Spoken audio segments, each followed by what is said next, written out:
landing a man on the moon and returning him safely to the Earth. Tranquility Base here. The Eagle has landed.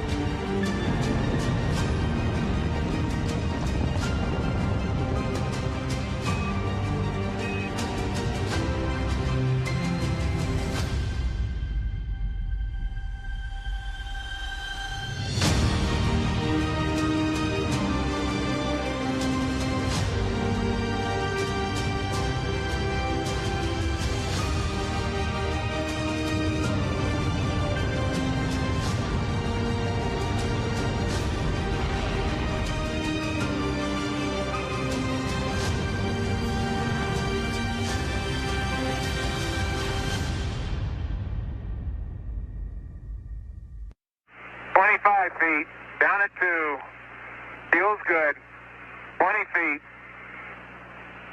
going down at 2, 10 feet, 10 feet, contact, stop, push, engine stop, engine arm, proceed, command override off, mode control ahead, hold, pings auto. Okay, Houston, the Challenger has landed. Houston, you can tell America that Challenger is a Taurus Littrow.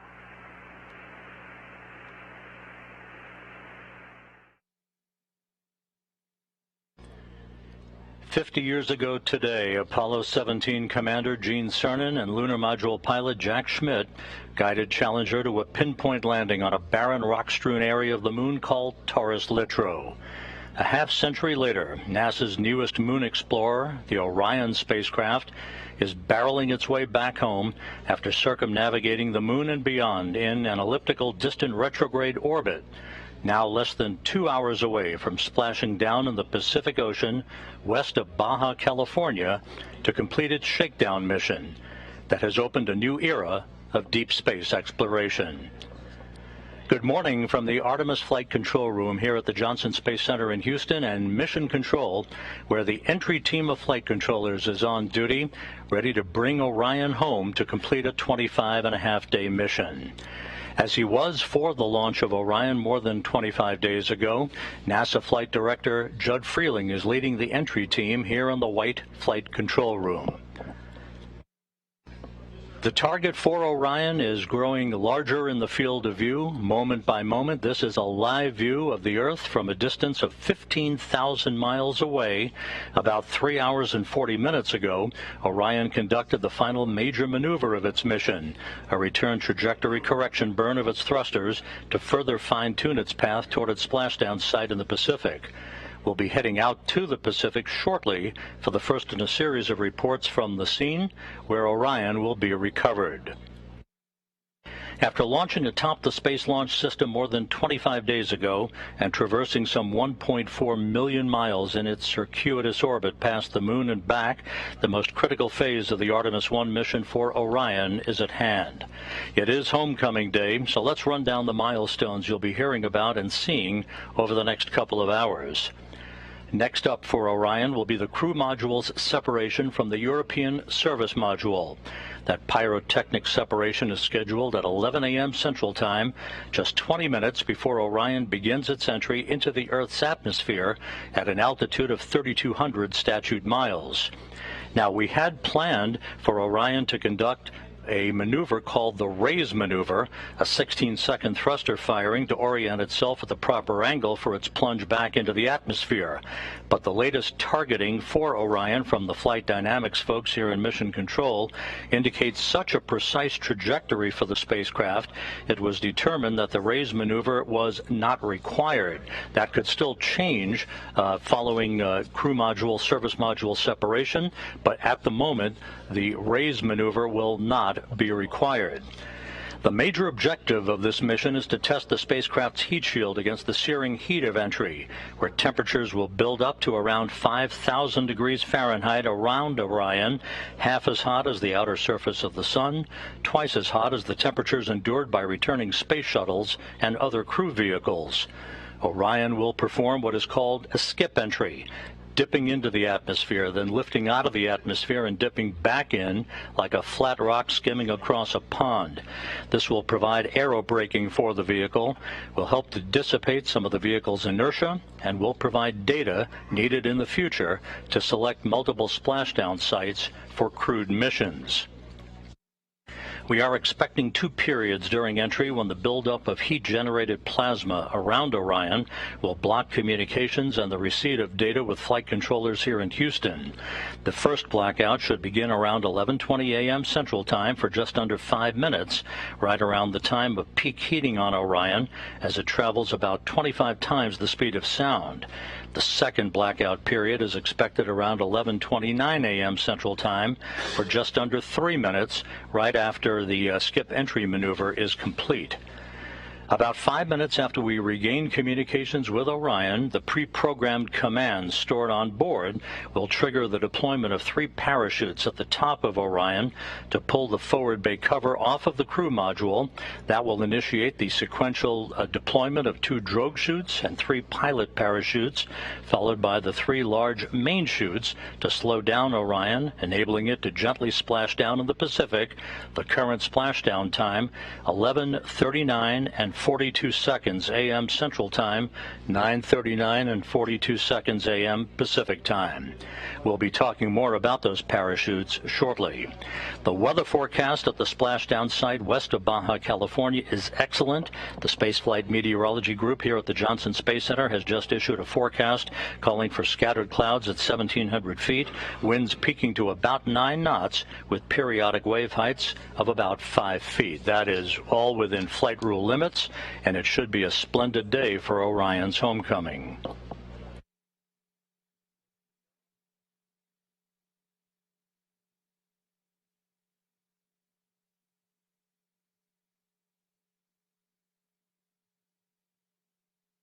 Out in the Pacific, aboard the prime recovery ship, the USS Portland, embedded with the Kennedy Space Center's Exploration Ground Systems Recovery Team and the U.S. Navy, is my colleague from the Kennedy Space Center, Daryl Nail. Daryl, good morning to you, and as they say in the Navy, give us a sit rep on preparations out there.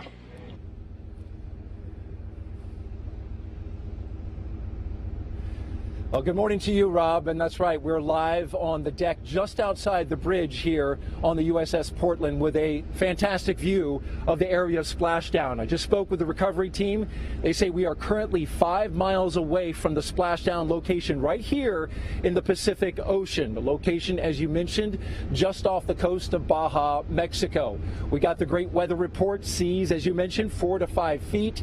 We're looking good there. Let me show you the bridge deck where we are currently positioned. This is looking forward for the ship.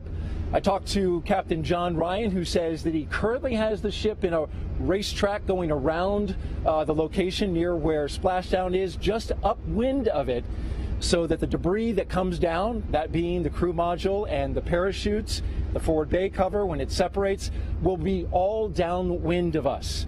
Now, preparations are already underway. We can hear the helicopter engines running, so we want to take you to a live view of the flight deck. This is towards the back of the ship, where just 5 minutes ago, the Navy started the engines on 2 of the 3 Navy MH-60s, or Nighthawk helicopters, that will be used for the operation. There you see them on your screen. The 2 helicopters on the left side of the flight deck, they will be involved in the operation. The third to the right is a backup helicopter. Now, one of the helicopters will use the Navy's infrared targeting system, which will start looking for Orion at an altitude of about 50,000 feet. Should be able to quickly lock on to Orion's heat shield, which should be still very hot after reaching 5,000 degrees Fahrenheit on the heat of reentry.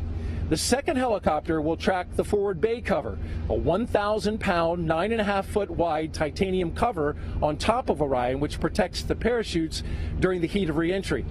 It is jettisoned to allow them to come out. Now, NASA's plan going in was to recover it, but they've made an adjustment due to the seas and the limitations of a small boat crane needed to lift it out of the water.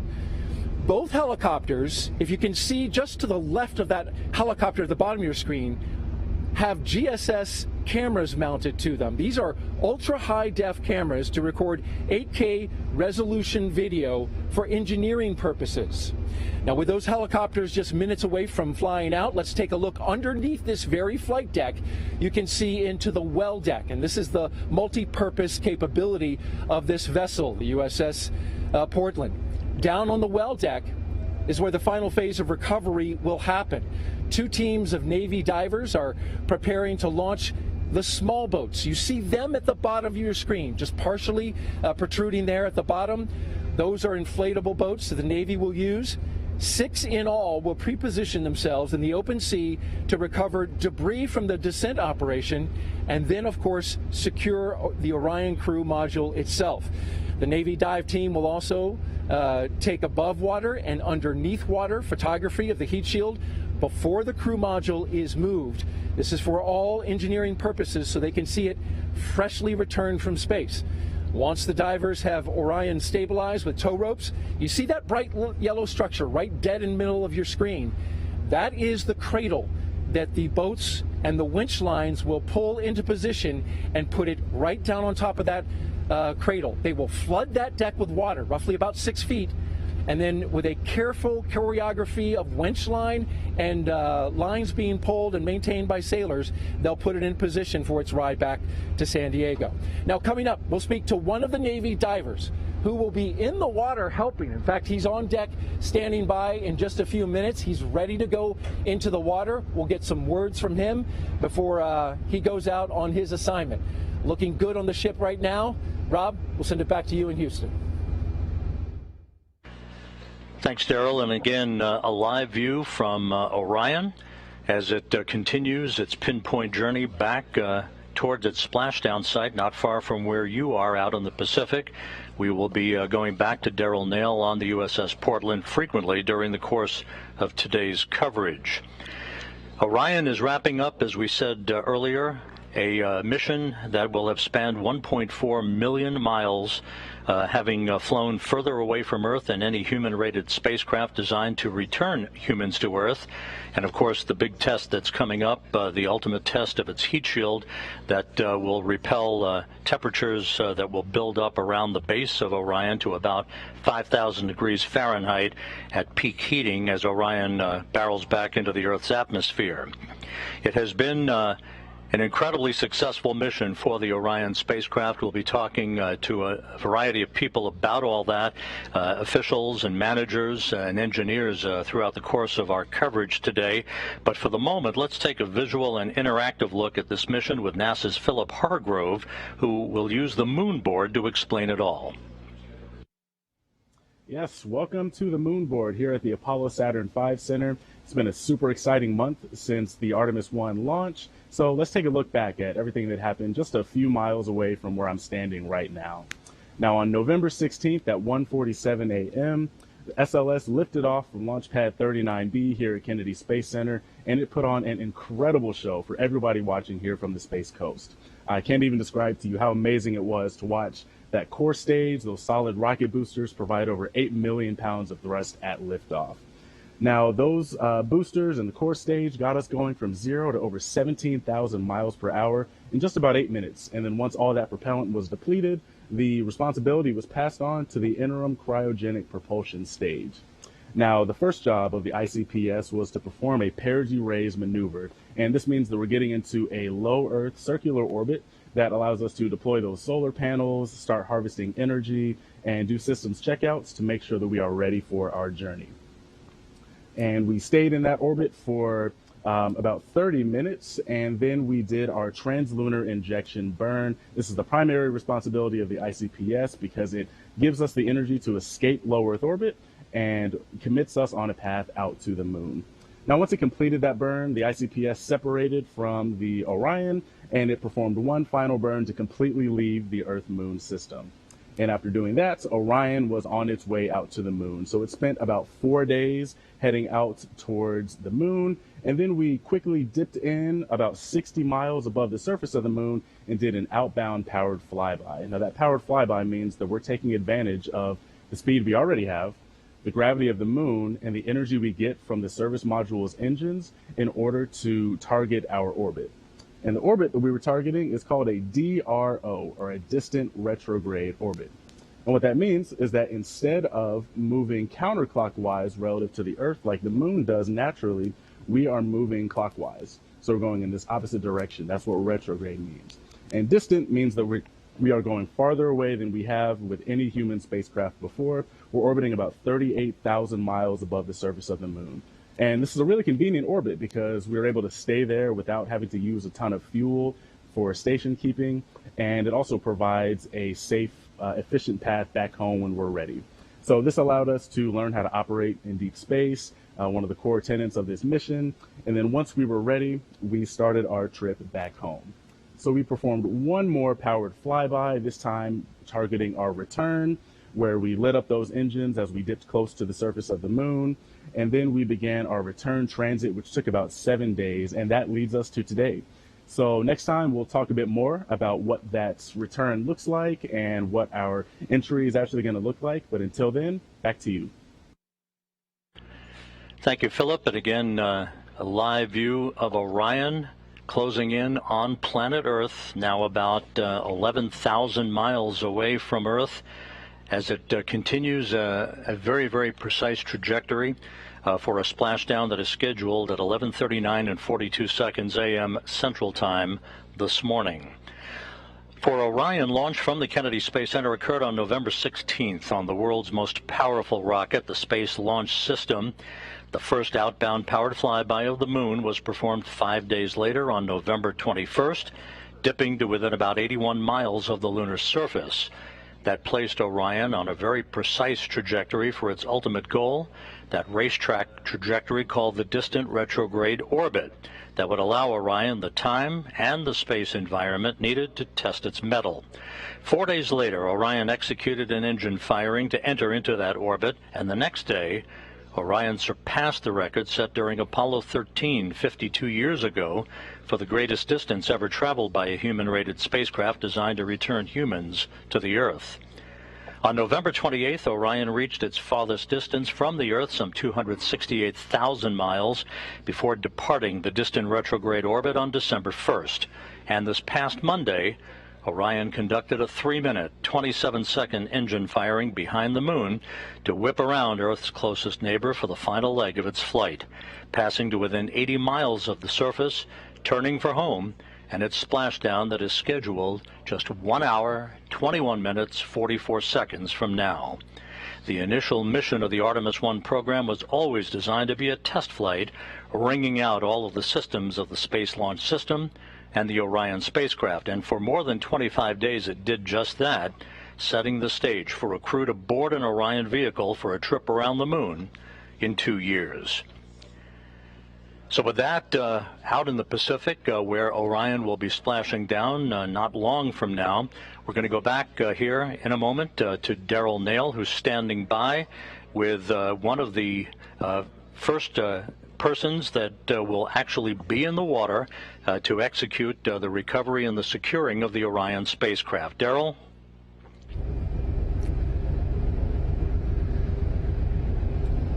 That's right, Rob, and his name is Wayne Shearer, and he is the Navy diver first class aboard boat number 2. He is the lead on one of the 2 small boats called Cricks, which are essentially small inflatable Navy boats. He's just about 20 or so minutes away from getting into that boat.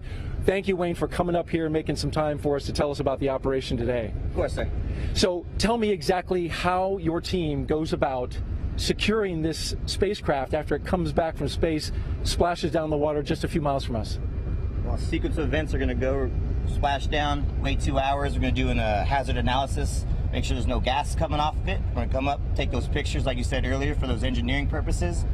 Once that's done, then we put the what's called a pony collar on it, and then basically it's a sequence of events of pulling all those ropes out like you said earlier and pulling it into the well deck. Easy day. Easy day, and we know that there are certainly going to be some challenges, right? Seas are 4 to 5 foot currently, which is within your limit. Let's take a look now underneath the well deck to the boats that are currently being prepared. You're really literally going to be going down here and right to that boat after we conclude our interview. How will you manage the 4 to 5 foot seas with a bobbing spacecraft and bobbing inflatable boat with your team? Well, this is just another day in the park for us. You know, we've trained for the last year and a half for this. We've been in worse seas than this, recovering anything under the water. It's just different. Instead of recovering something from under the water, we're going to recover something that fell from the sky. You can see on our screen, those are the tip edges of your 2 inflatable boats. I imagine you'll be positioned somewhere towards the front or back? I'll be positioned toward the middle of the boat. Towards the middle of the boat. And as you do this operation, have you thought about just the importance of it? Reflecting that it is you who will be one of the first people to put your hands on a spacecraft that just came back from space. I mean, definitely, this is probably every kid's little dream, or every little kid's dream, to be able to do exactly what I'm doing today, you know, and I think I can speak for the whole dive team that we're honored to be part of history and to be part of something so monumentous, and just ready and excited to go out and do this. On a personal note, you and I were talking about how you got into the Navy and the dive team. What was it that motivated you to become a Navy diver, and then ultimately, now that you're on this operation, looking back at that choice? Well, February 2003 from Leesville, Louisiana, and I heard a loud boom outside my window one morning, and I ran outside and talked to my dad, and a few hours later we're watching the news, and unfortunately what we heard was the USS Columbia break up. So, you know, it was not a great thing to hear, but it kind of jump-started my career of like, hey, what do I want to do? And I wanted to be out there to help people, and the Navy just kind of fell into my lap. And, you know, 20 years later, to be able to be part of history of the next thing we've flown into space like that is absolutely a dream come true for myself. Certainly a tragedy for NASA, one that has created many lessons learned for our agency, but interesting that it led you into this.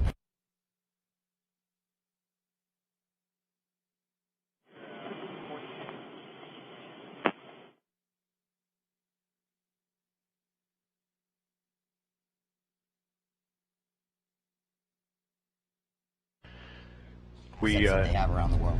And briefly, Wayne, as you look out here to the Pacific Ocean, where you will literally be in the water in just a few minutes, will you be sharing any words with your team? Good luck, be safe, and let's be part of history. All right, we wish you the best. Wayne, thank you for taking the time, and good luck out there. Thanks, sir. Rob, we'll send it back to you. Thanks, Daryl. It looks like a great day out in the Pacific, west of Baja, California, where Orion is headed. And you can't beat this view, though. The view of the Earth, where Orion is headed, tried and true, on a pinpoint course for a splashdown just 1 hour and 16 minutes from now. After Orion enters the Earth's atmosphere at the conclusion of this 25-and-a-half-day mission, the spacecraft is going to rely on a very heavily tested parachute system to slow down its speed and allow for a very gentle splashdown. Koki Machin, the chief engineer of Orion's parachute assembly system, now describes the process and the path to the certification of the parachute system.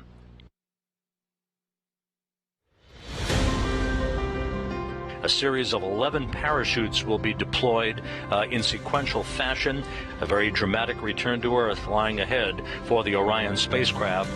Our design is almost exactly the Apollo design. The shape of the mains, the shape of the drogues. The only major difference is we are bigger. Apollo weighed roughly 13,500 pounds, and we weigh 22 and change thousand pounds. And so our parachutes are larger because we have more energy to take out of the system, and our parachutes are stronger. So at a fundamental level, all round parachutes are alike. The Orion system has drogue parachutes that initially decelerate the system, and because they're deployed at a much higher velocity, they're made of ribbons. The ribbons can take the fluttering associated with high velocity deployments much better than a solid canopy can. And once the system slows down, it deploys the mains. The mains are much closer to a personnel chute. They're called ring sails. The major difference would be that a personnel chute could be 28 to 30 feet in diameter, and a CPAS main is 116 feet in diameter. So the Orion parachutes are what we refer to as hybrid parachutes. The drag surfaces are nylon, but then the structural grid, how we take the drag on that nylon surface and transmit it down to the vehicle, is made of Kevlar. And Kevlar is quite a bit stronger and stiffer, and it just completely different material than the drag surfaces are. So the CPAS system is designed to safely recover the crew with just 2 mains deployed. The problem with deploying the backup chute after you deploy the first 2 chutes is you have to negotiate the chute that's already out there. So what we chose to do, and what Apollo chose to do, was to deploy the backup chute with the main system itself. And as a result, we get a much softer landing when all the parachutes work properly. But both systems were designed to land with just 2 main parachutes functioning. When we did the pad abort test at White Sands, I was quite scared. But I wasn't scared for our system. I was scared for the repositioning after the rockets took off the capsule and repositioned it. It was perfect. That thing reoriented like it was on rails. And I swear to you, this huge relief came over me when the cover came off, because I thought, wow, we're not done, but we're done. I know this system's going to work.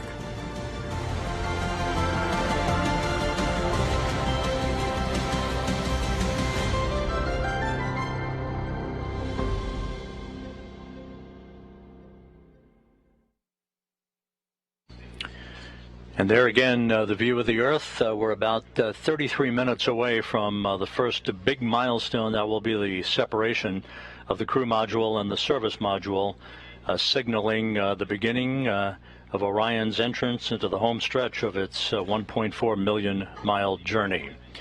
With us at this hour is the Deputy Associate Administrator for Exploration Systems, Kathy Kerner. Kathy, thanks for joining us this morning. It's great to see you. Glad to be here. You know, this is a little bit of deja vu for you. You were a flight director in this room for a number of years. Your thoughts as Orion approaches the end of this maiden flight? Yeah, certainly a lot of history in human spaceflight has been made in this room, and we're making some more today. And really excited. There's a lot of energy in the room, and it's very familiar, but it's also very different as we step into this next episode in human exploration. You know, the mission had its trials and tribulations getting off the ground, but once it did, so far, so good. The mission has exceeded expectations in many areas. Of course, the post-flight analysis is yet to come, but from the top level, the 1,000-foot level, looking down at the mission, what are your thoughts about what has been accomplished in setting the stage for a crewed mission 2 years from now? Absolutely, this has been a phenomenal mission thus far. If you asked me to grade it, I'd give us an A+. I think that the work that has been performed both by the Exploration Ground Systems team, the SLS team, and the Orion team has been fantastic. We've been learning how the spacecraft operates. We've been learning how to fly this amazing machine, and it's gone so well that we've actually been able to add tests during the mission that help expand the envelope that we're going to be able to use to operate the spacecraft once we have crew on board. The major objective of the mission lies ahead. That's the rigorous testing of the heat shield, as we've just seen in our features. 5,000 degrees Fahrenheit building up around the spacecraft, twice as much as space shuttles endured when they re-entered the Earth's atmosphere. How do you think it's all going to fare, and what then needs to be done to analyze the performance of the heat shield in certifying that we are good to put a crew on board in a couple of years? So this test, this is the primary objective of this test mission, but we've got a lot more objectives that we need to accomplish between now and when we launch crew. We have an environmental test that we need to conduct of the entire integrated spacecraft once we get the environmental and life support systems on board. So this is just one of many tests that we have going forward and one of many analyses that we need to do with all of the post-flight data that we retrieve from the spacecraft. We opened up the broadcast paying homage to Apollo 17 landing on the moon 50 years ago today. It's only coincidence that this happened, but it seems very appropriate, doesn't it? It does. It seems fitting that we would honor Apollo with the new legacy of the Artemis generation and this mission today. Thanks very much, Kathy. Kathy Kerner, the Deputy Associate Administrator for Exploration Systems, and we're nearing the end of the home stretch here of this very first mission. Thanks. Thanks, Rob. Great to be here.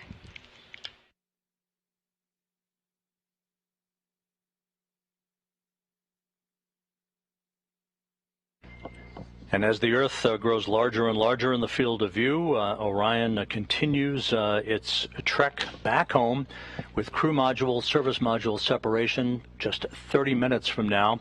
Entry interface just 20 minutes after that. In the meantime, let's go back out to the Pacific, the destination for Orion today, where Darrell Nail from the Kennedy Space Center, again embedded with the Exploration Ground Systems and Recovery teams, is standing by with Shannon Walker, NASA astronaut. Well operations. All hands on wall, staying clear of wing walls, vehicle storage areas.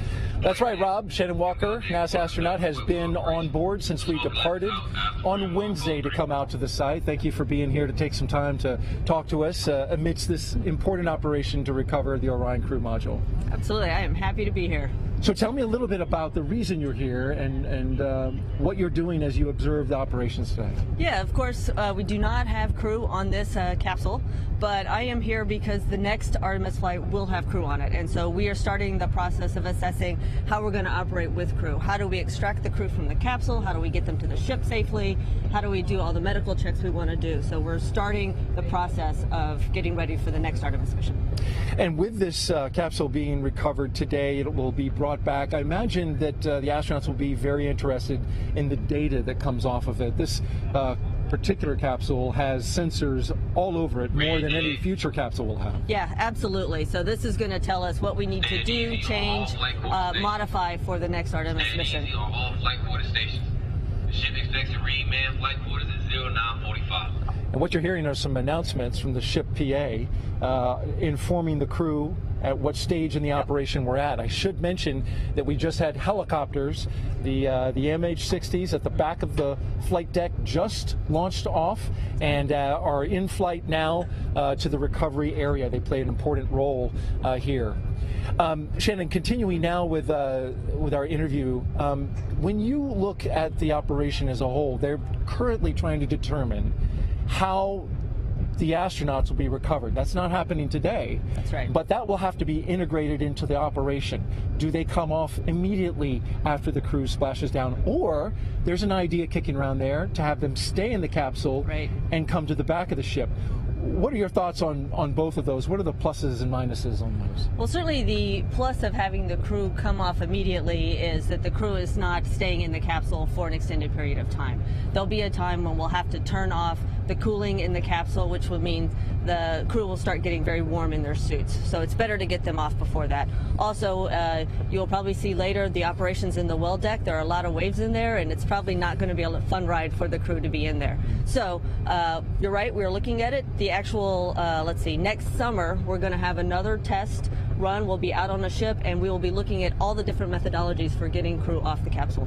And may I ask what your particular favorite would be? I mean, I think you've already kind of indicated you're leaning more towards let's get off the ship. Off immediately. Yeah, so I think we will probably, now don't quote me on this, but we'll probably extract the crew via helicopter from the capsule and helicopter them over to the ship.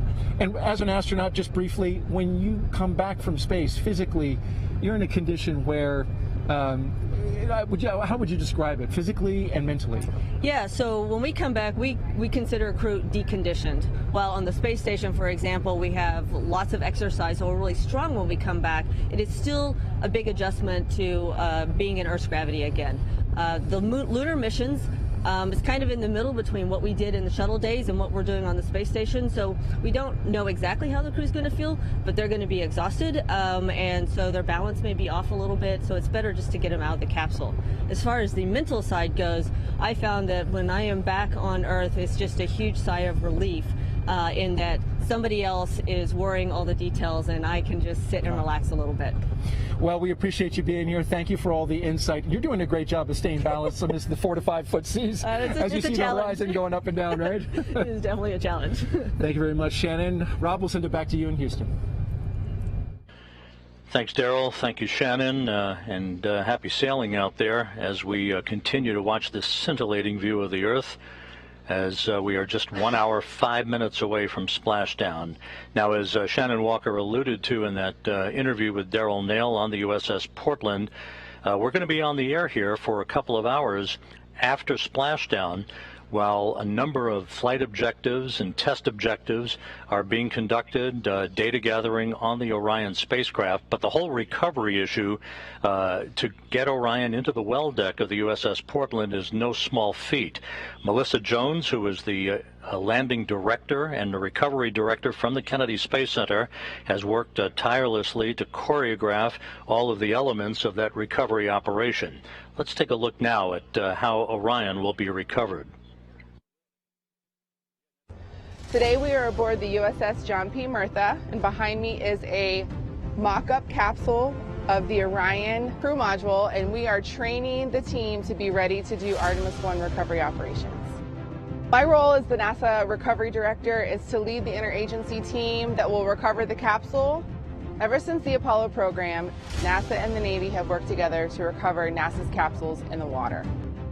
So one of the huge benefits of working with the Navy is the fact that they're operational and we leverage their core competencies to bring the flight hardware and the crew back safely from the moon. On the Artemis 1 recovery day, my job will be to direct the team through the integrated operation to recover the capsule. The ship will get to the recovery location 24 hours before, and we will start launching weather balloons. And that data will go back to Houston and will help inform where we splash down. A couple hours before splashdown, the Navy launches small boats off of the knuckle boom crane, and helicopters will take off and they will do their circles in the air, and they are waiting for the capsule to re-enter so that they can get good data and photo imagery of the capsule on its way back to Earth. Once that is done and we splash down, we will safe the capsule, approach the capsule, attach lines to the capsule, and recover it into the well deck of the ship. Artemis 1 recovery operations will take about 5 hours to perform all of the work we need to do because we are gathering data so that we can fly crewed mission on Artemis 2. When Artemis 1 splashes down, it's going to be the culmination of all of the hard work that we've put in as a team. It's going to be an amazing feeling, hearing that we've met Earth's interface and that we can see 3 good main parachutes. And when we hear splashdown, I'm going to get goosebumps all over me.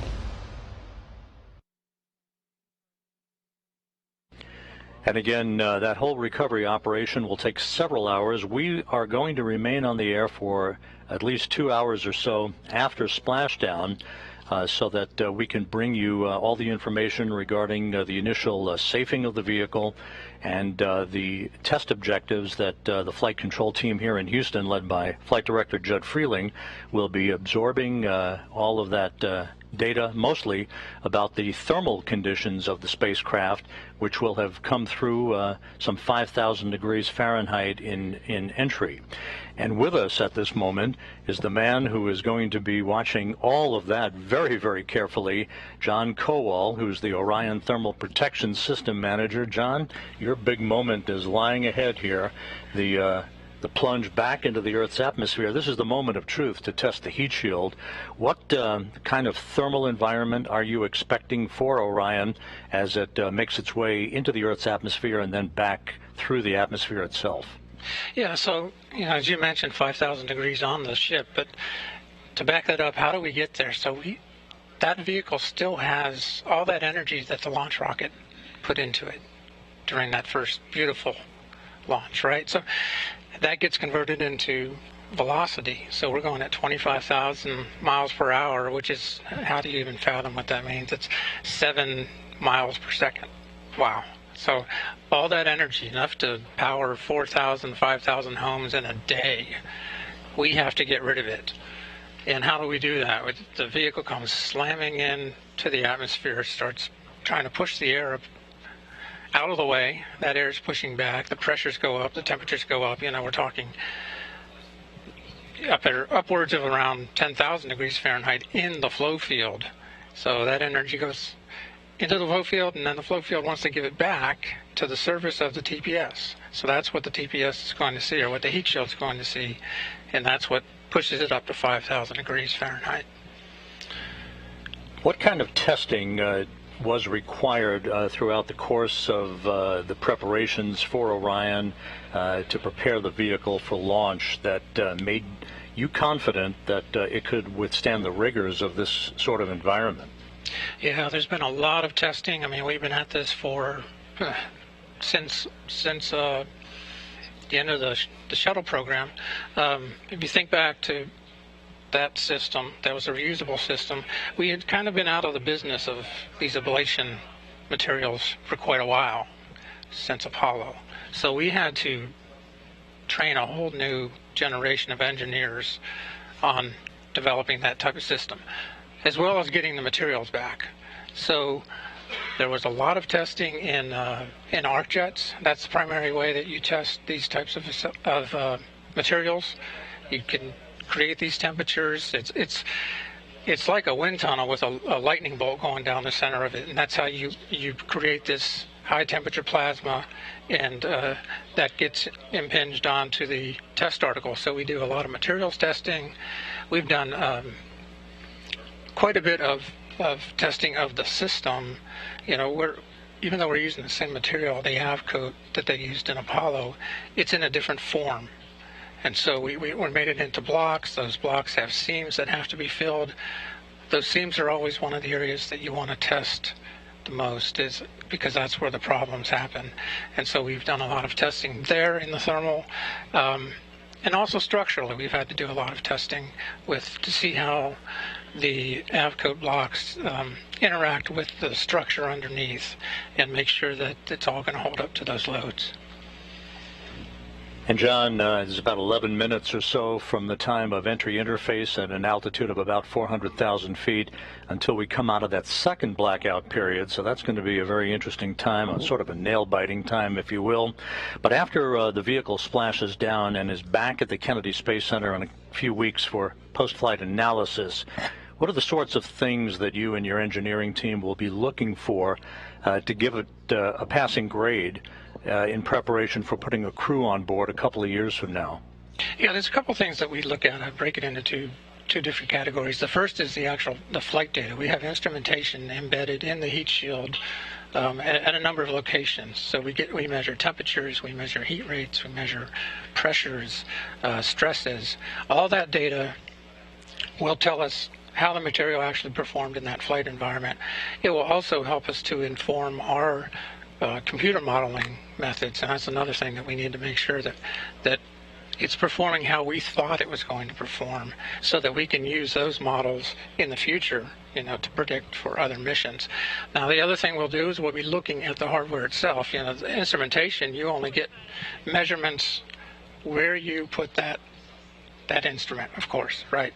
But looking at the heat shield, just looking at it, the big picture, you can see the streamlines, you can see how the flow was going across the heat shield, you can see where boundary layer transition may have occurred. So there's so much to just visually see, and then we'll be taking samples of the heat shield, we'll be taking that material out and looking at how much had ablated, looking at the char thickness, the density gradients as you go through as the material burned off, and comparing that to what our models have predicted. And again, that'll help us to be able to validate and correlate our models further.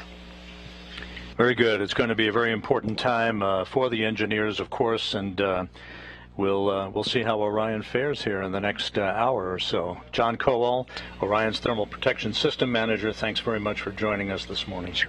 Thank you.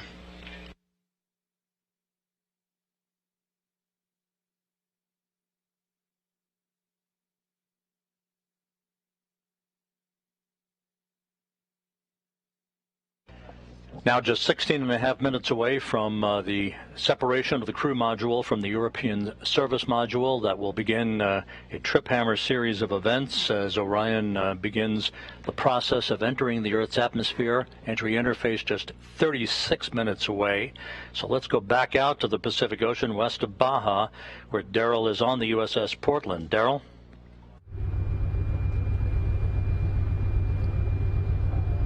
That's right, Rob. A quick update for you on the out here in the Pacific Ocean, just off the coast of Mexico.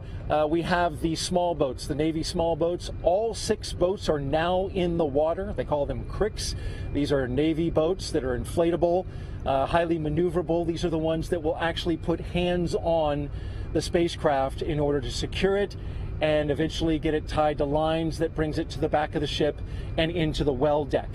I want to talk a little bit about this location here today. This location in the Pacific, we're just about 5 miles away from the splashdown area. This was actually the backup location. Initially, this was supposed to happen off the coast of San Diego, California, but the weather forecast for that area called for a cold front that has moved in today, bringing with it 12-foot high seas, and those seas would have been too high to perform this operation, too high for the small boats for recovery. So Recovery Director Melissa Jones and the mission management team made the decision to back up and go to the backup location 300 miles south of San Diego, and that's where we find ourselves today with excellent weather in order to do this operation. As you look off into the sky, we're awaiting the second to last weather balloon release that we will have for the day.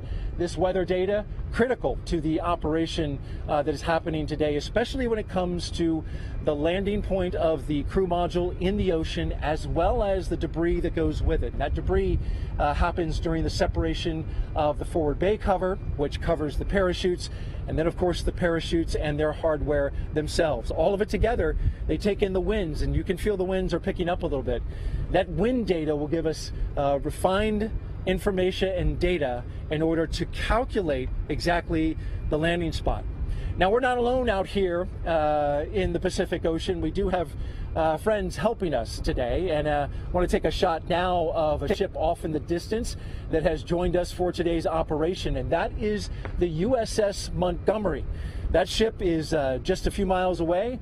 As you can see it there, the USS Montgomery is providing security today. It is what the Navy calls a littoral ship. It specializes in close-to-shore combat. It's highly maneuverable in that space. Today, though, it has a peaceful mission, and that is to provide security to this location during splashdown. So for the public safety, to prevent boats from coming in and around the area, as well as provide additional eyes to the sky in tracking Orion crew module as it comes down. You can see a little bit of a bounce there, and that's caused by the seas that we are currently experiencing, which are in the range of 4 to 5 feet. Those seas, closely tracked by our NASA team with a wave management system, wave monitoring system rather, they are closely monitoring the seas for the moment where we bring the Orion capsule into the well deck. That is a highly choreographed and very dynamic operation. With the seas being what they are, when those waves come into the well deck, it can create a very dynamic environment with waves splashing back and forth inside the well deck, and teams on ropes trying to stabilize Orion to get it in just the right position here on the ship to then allow the well deck to drain out, have the Orion crew module put in place for its ride back to San Diego. That's the latest from here on the USS Portland out in the Pacific Ocean. Rob will send it back to you. Thank you very much, Daryl. We can report that all of Orion's systems are performing magnificently at this hour. At an altitude of just under 6,000 nautical miles, we did lock up on the tracking and data relay satellite system. So Orion's telemetry is now being processed through the TDRS network. This worked in concert with the Deep Space Network throughout the course of the mission. And now that we're on TDRS the rest of the way, we'll be able to have real-time data through our tracking and data relay satellite system constellation. We're just 11.5 minutes away from crew module, service module separation, the first major milestone on the road home in this final phase of Orion's 25.5-day mission.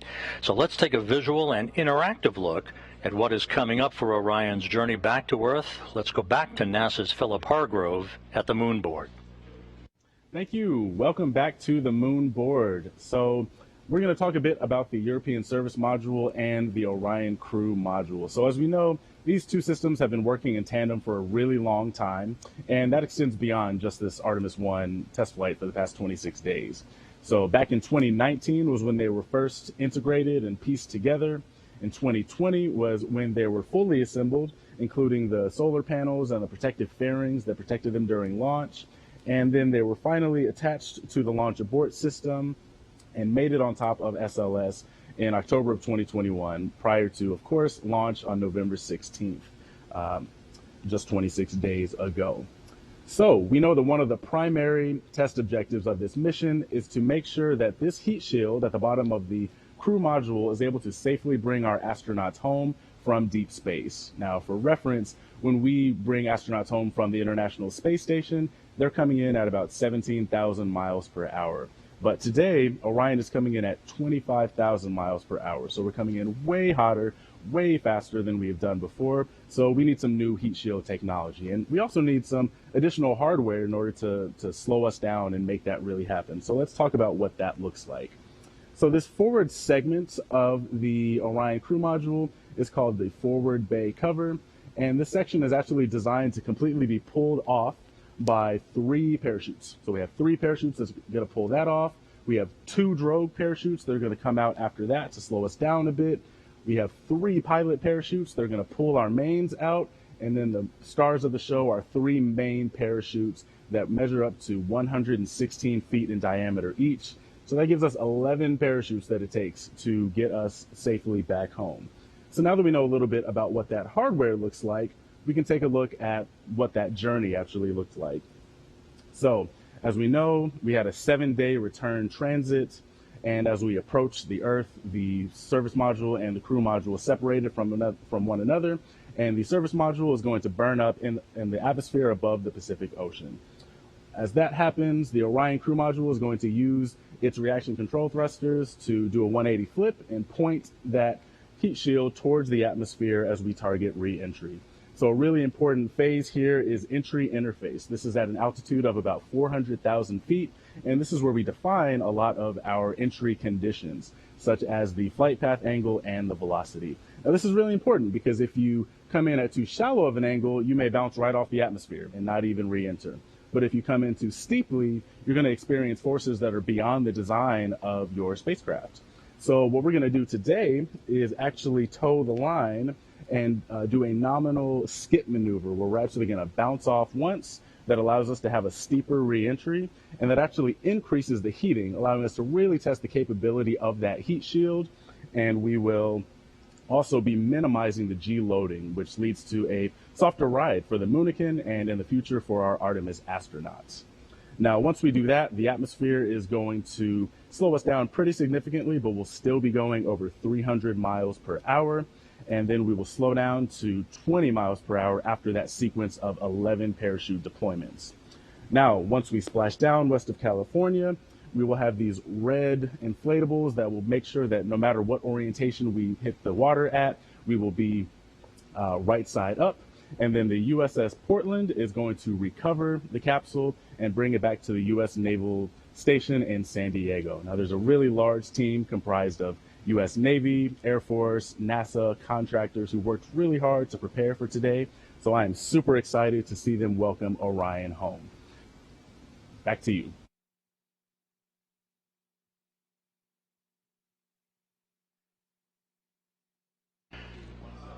Thank you very much, Philip. We are coming up on the critical stuff leading up to Orion's return to Earth and its splashdown in the Pacific. Just 7 minutes away now from crew module, service module separation. That European service module has worked like a champ throughout the course of the mission. The service module, which of course housed the solar arrays and all of the other propulsive functioning for Orion throughout the course of the mission, has been monitored in the European service module control room in Noordwijk in the Netherlands, where that team of flight controllers is eagerly awaiting the completion of the service module's work just a few minutes from now, when it will pyrotechnically separate from the crew module, leaving the crew module on its own. Entry interface is scheduled just 26 minutes from now. We'll be receiving reports from Flight Director Judd Freeling and his team of flight controllers throughout Orion's descent back into the Earth's atmosphere and through all of the parachute deployment sequence events leading up to splashdown that is scheduled at 11:39 and 42 seconds a.m. Central Time, 9:39 and 42 seconds a.m. Pacific Time. One thing worth noting is once Orion splashes down in the Pacific, it will stabilize in one of two positions, either pointed up, which is called stable 1, or pointed down in stable 2. The crew module uprighting system, known as the CMUS, deploys a series of 5 bright orange helium-filled bags on the top of the capsule that will either flip Orion right side up or keep it right side up in its stable 1 position.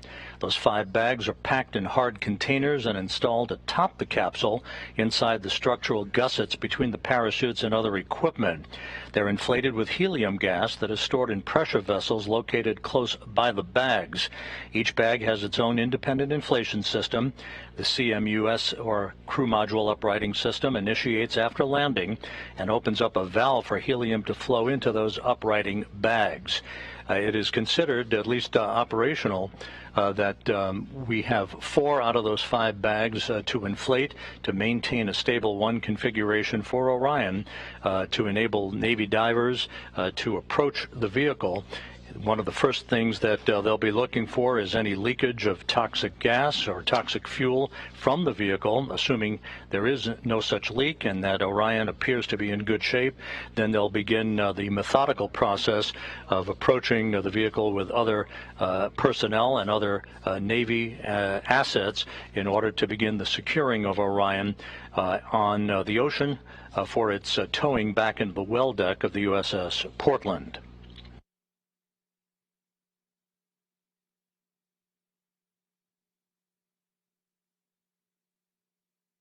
We're under 4 minutes now until the crew module and service module separate from one another. We'll be standing by for all of that. You can see in this telemetry-driven animation that Orion is currently traveling just under 17,000 miles an hour, just under 4,000 miles away from Earth, and a hefty 254,000 miles from the moon, which of course was its target, in distant retrograde orbit, flying around the moon for its outbound powered flyby at the beginning of the mission to move to a distance of some 268,000 miles away from Earth, farther than any human-rated spacecraft designed to return to Earth had ever been designed to do, surpassing the distance record established 52 years ago during the Apollo 13 mission.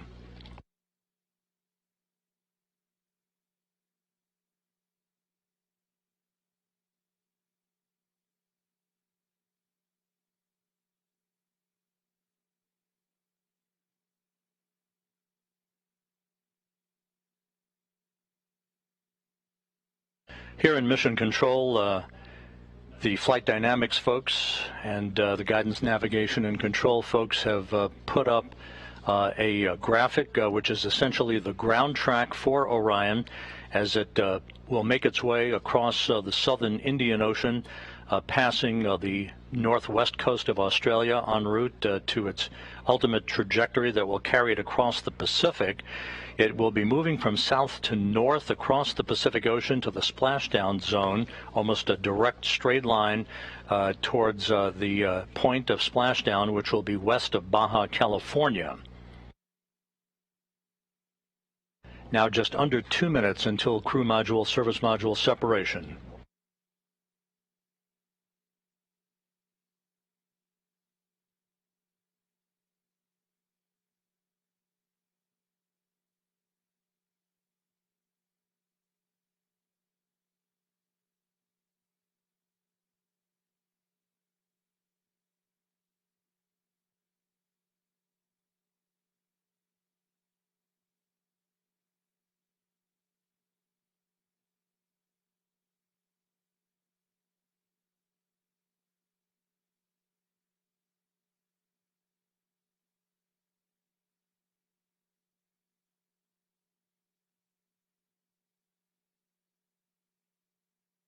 Now just 1 minute away from crew module, service module separation.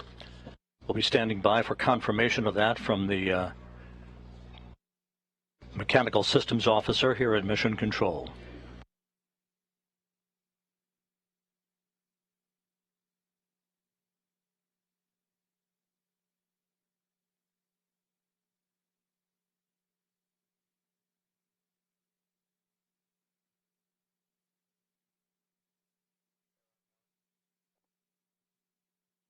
30 seconds until separation. This will come at an altitude of 3,200 statute miles.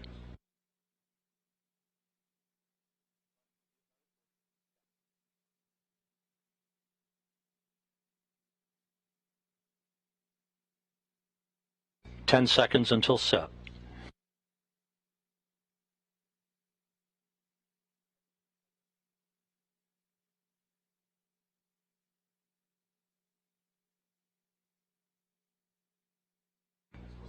We have confirmation of separation.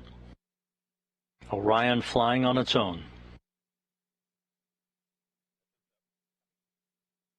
Again, the separation occurred right on time at 11 a.m. and 11 seconds Central Time, with Orion 3,200 statute miles away from Earth. The service module, the European service module, has done its job.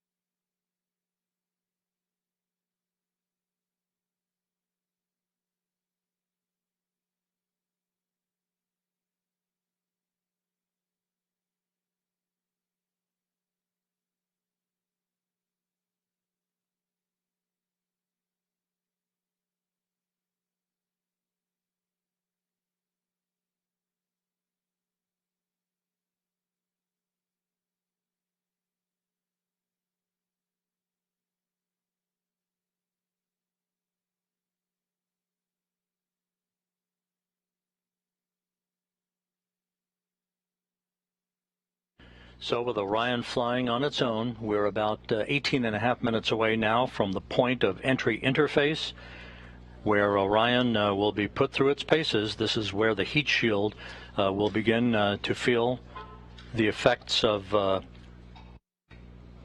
peak heating of 5,000 degrees Fahrenheit on the heat shield, and the beginning of 2 blackout periods where the plasma around the vehicle will build up such that it will block data and communications between mission control and the spacecraft itself.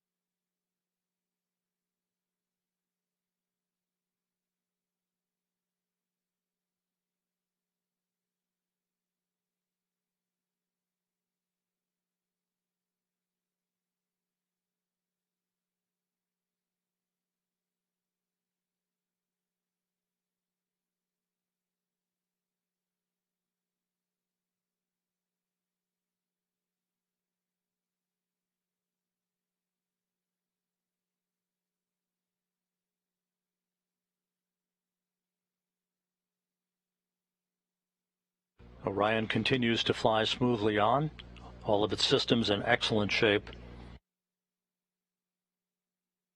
Less than 17 minutes until entry interface.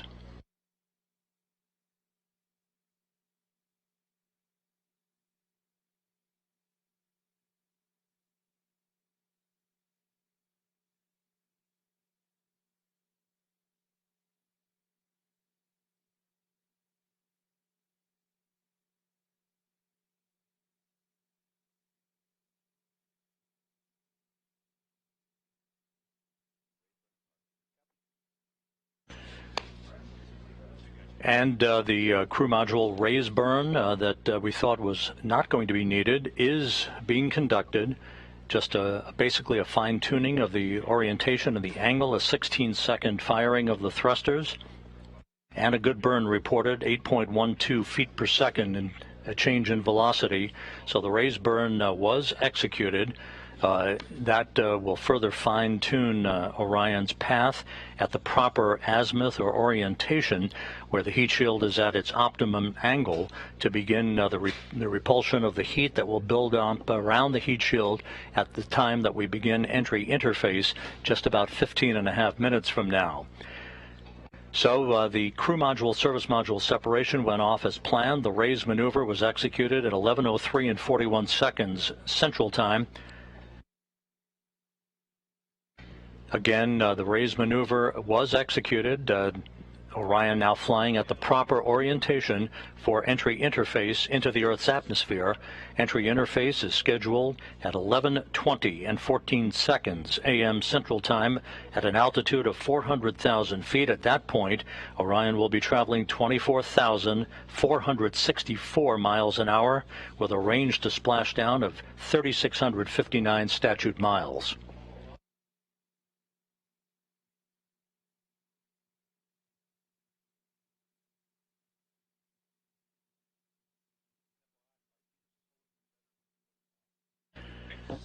Flight controllers reporting a solid lock with the tracking and data relay satellite system, receiving data that's being processed through the TDRS network. Just a reminder that after we pass into the Earth's atmosphere, at the speed at which we're going and with the temperatures expected to build up very quickly for peak heating around the heat shield of Orion, we will begin the first of two blackout periods, the first of which is scheduled to begin at 11:20 and 16 seconds a.m. Central Time and will last about 4 minutes and 48 seconds. At that time, entry guidance, which has been stored on board, pre-programmed commanding for Orion to continue to point its way toward the splashdown zone, will take over. The first blackout period should end around 11:25 and 4 seconds Central Time. That will set the stage for the skip entry, basically the maneuver that will enable Orion to dip into the Earth's atmosphere and skip back out of the Earth's atmosphere and dip back into the Earth's atmosphere like a rock, a flat rock on a pond. That will continue to dissipate energy and heat on the spacecraft, and is a maneuver that data will be gathered for to try to bring in multiple splashdown sites for crewed missions in the future. The second of the two blackout periods is scheduled to begin at 11:29 and 3 seconds a.m. Central Time, and that will last for about 2 minutes and 50 seconds till about 11:31 and change. That'll be the final blackout period, after which we should lock up solidly for the remaining 8 minutes or so until splashdown.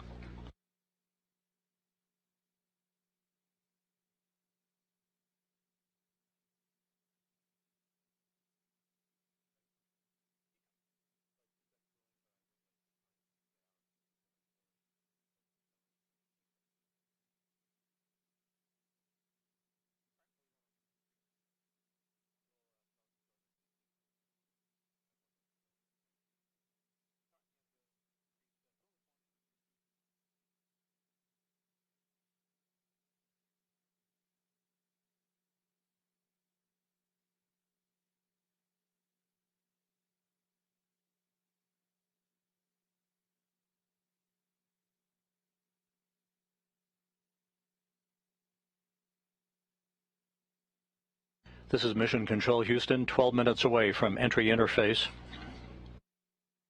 Everything is going by the book so far here in Mission Control, very quiet on the loops.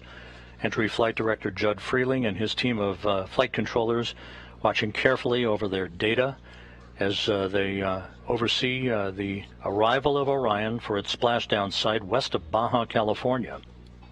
Time to splashdown 31 minutes.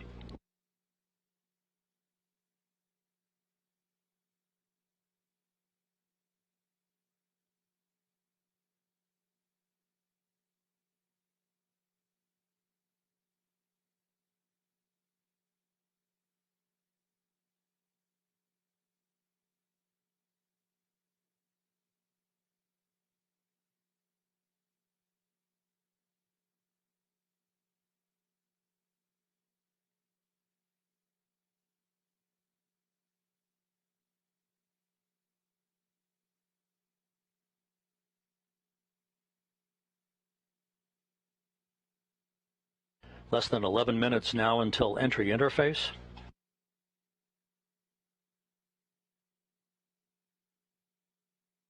During the period of the two blackouts, and even after we have emerged from the second of the two blackouts, Orion, through a series of pre-programmed commands stored on board, will conduct a series of role reversals This is very much like space shuttles conducted during their entries back to Earth, where it will roll to the left and then back to the right, banking roll reversals that will bleed off excess energy, excess inertia, and speed, and control the thermal characteristics of the vehicle as it heads towards its subsonic point, where it will go under Mach 1.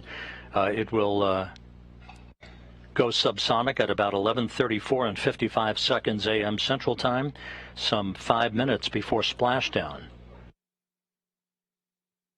If everything goes as planned, Orion will reach an altitude of 40,000 feet at 11:35 a.m. Central Time, just about a minute before forward bay cover chute deploy begins, the series of 11 chutes, 3 that will pull the forward bay cover off of the top of the crew module. That'll be followed by the deployment of the drogue chutes, and then the 3 large main parachutes, 3 orange and white parachutes. That'll be the moment we'll be waiting for. Orion now 28.5 minutes until splashdown.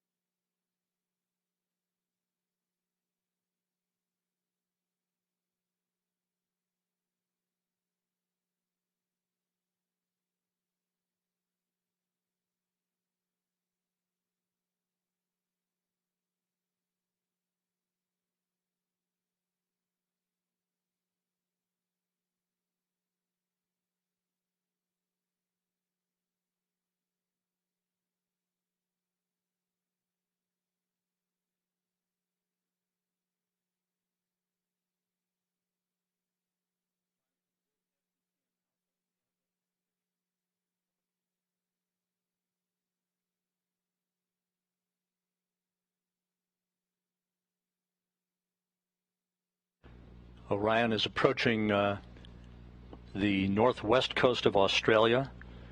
27.5 minutes until splashdown. We're just 8 minutes away from the point at which Orion will dip into the Earth's atmosphere and begin what basically is a hellish entry, where temperatures around the spacecraft will raise to about 5,000 degrees Fahrenheit.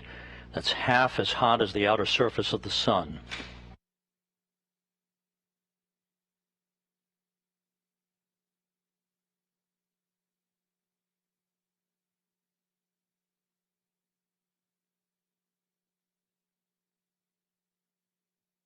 And correction, Orion is actually traveling over the South Pacific at the moment, moving from south to north.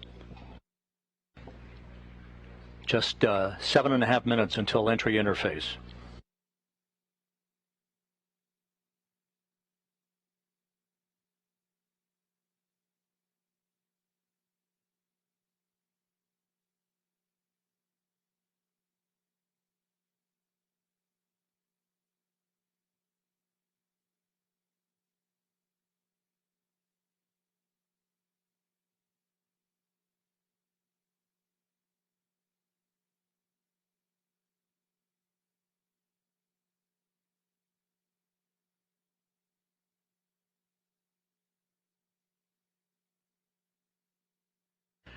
And this view from a camera inside the cabin of Orion, this doesn't look like much at the moment, but it will soon when it shows the forward bay cover jettisoning and the initiation of the parachute deployment system. Entry interface less than 6.5 minutes from now.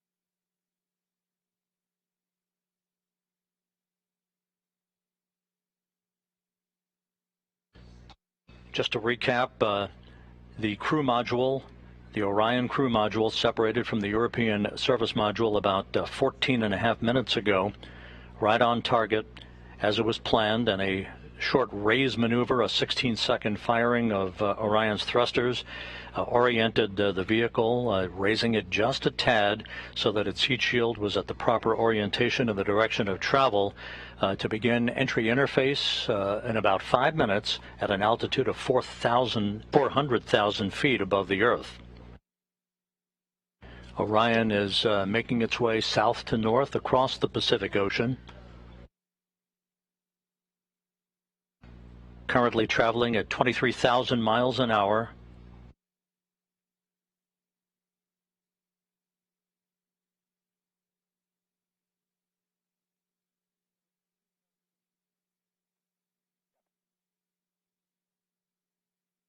We're about 5 minutes away from entering the first of the 2 blackout periods, which will last about 4 minutes and 48 seconds.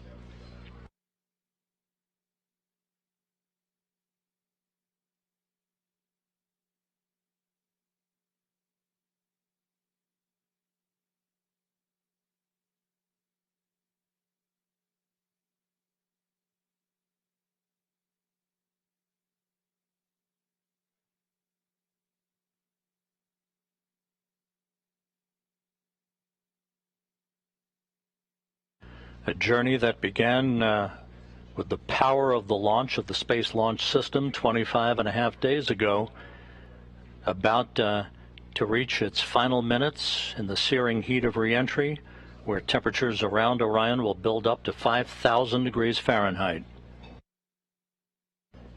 Just under 4 minutes until entry interface.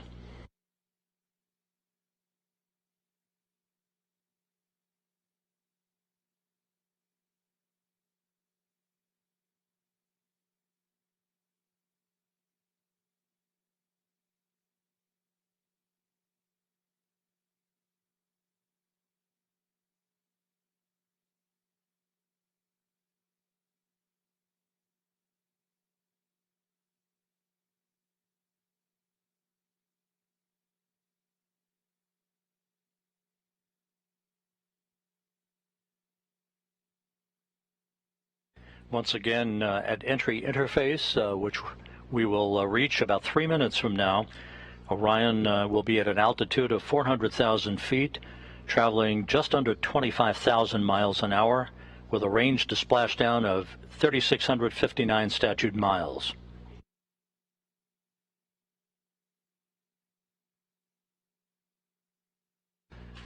Within seconds after reaching entry interface, we'll begin the first of the 2 blackout periods that will last just under 5 minutes, about 4 minutes and 48 seconds.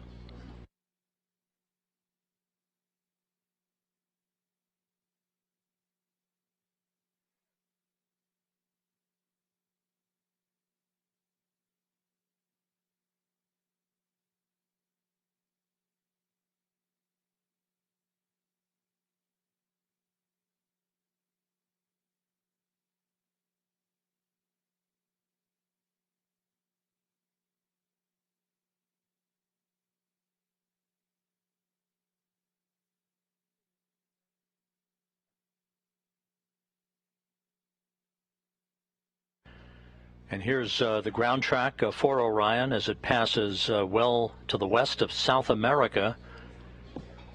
We're just 1 minute 44 seconds away from entry interface, moving from south to north to its splashdown target west of Baja California.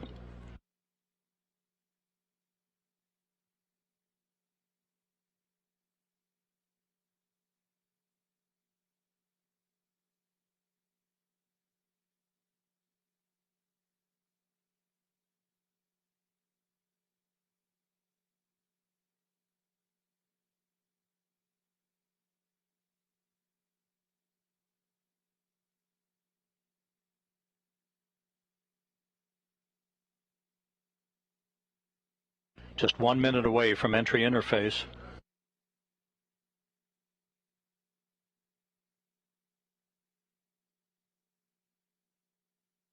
And this view from the cabin camera, looking out of the upper hatch of Orion, you can see the limb of the Earth. We're going to be losing all of the data here shortly once we enter into the Earth's atmosphere and begin the first of the 2 blackout periods.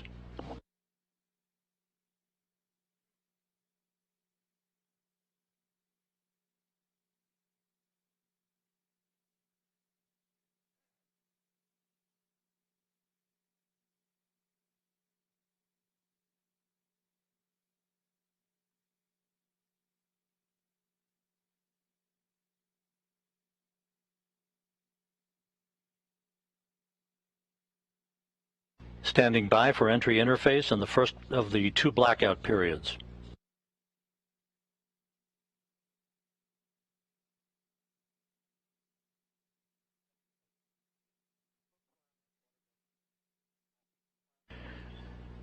We are now in the entry phase.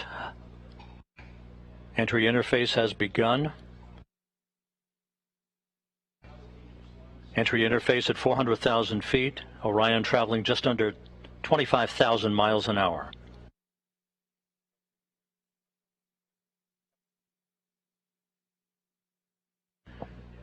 We've gone into the first blackout period. This is a visualization based on what should be happening at the moment, where the temperatures around the heat shield are reaching about 5,000 degrees Fahrenheit. This is the moment of truth for Orion.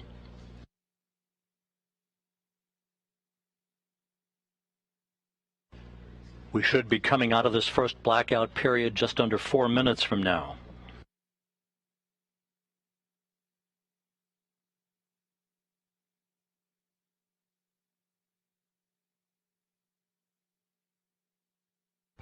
Orion should be traveling about 23,326 miles an hour at the moment. Range to splashdown 3,125 statute miles. Again, this is a visualization of what should be happening with Orion at the moment, although we are in a blackout period that should end about 3 minutes and 15 seconds from now.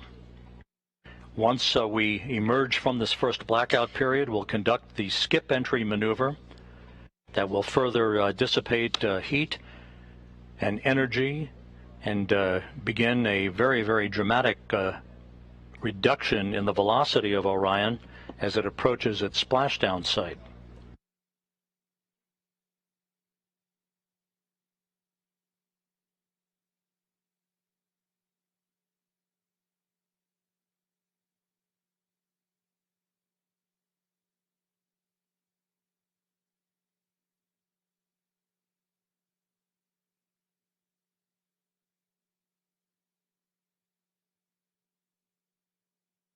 Clocks here in Mission Control showing the sequence of events yet to come. The first blackout period to end about 2 minutes and 18 seconds from now. The second of the 2 blackout periods would begin about 6 minutes from now for about 7 minutes, followed by the jettisoning of the forward bay cover. That will begin the sequence of the deployment of the parachutes. First, a pair of drogue chutes, 3 pilot parachutes that will then pull 3 main parachutes to begin the final moments of Orion's descent back to its splashdown in the Pacific Ocean.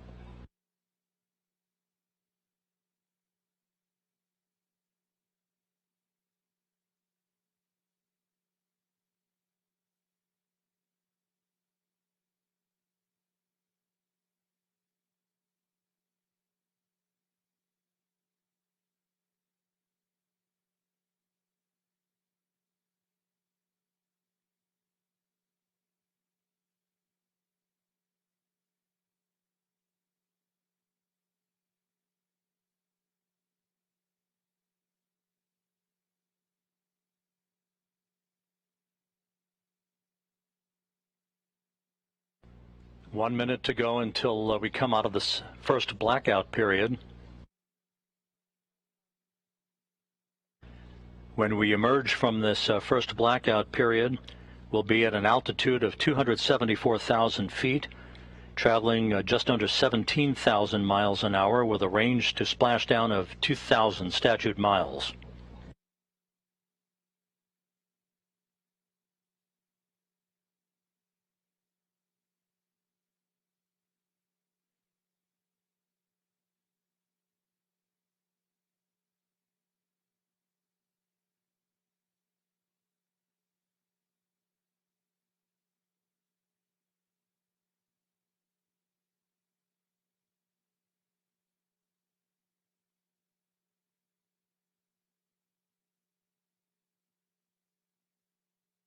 Standing by for a reacquisition of signal.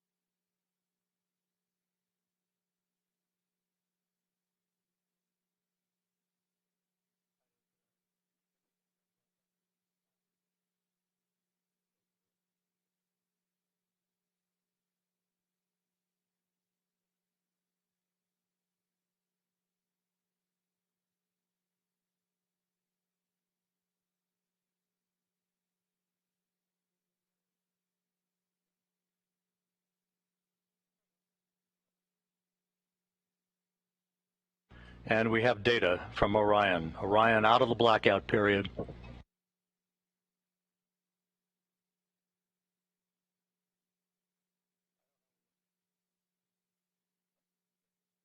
Flight Dynamics reports that Orion is right on the money, coming right down the pike. A good view out of the cabin camera looking out of the upper hatch of Orion.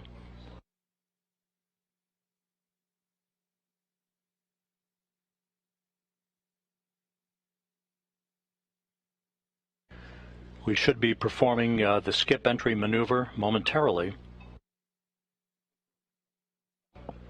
Good communications established with Orion.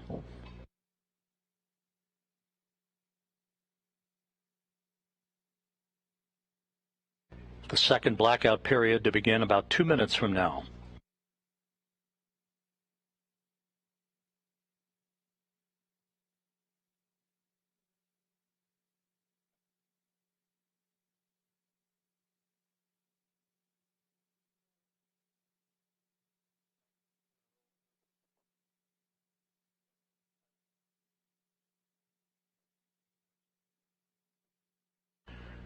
Orion is at the apogee of the skip entry maneuver, beginning the second in a series of role reversals, again banking maneuvers to bleed off excess inertia and to dissipate heat around the spacecraft.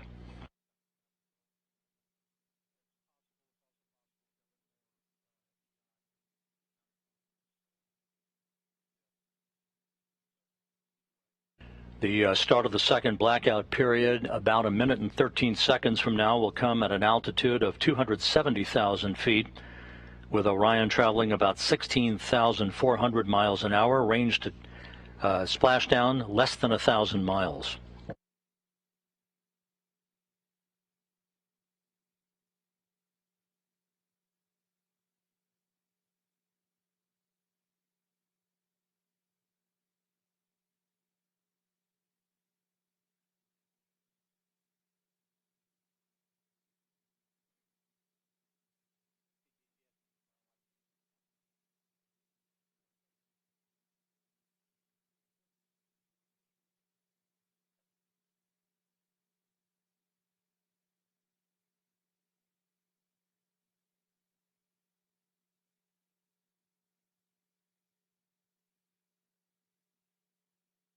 Coming up on the start of the second blackout period.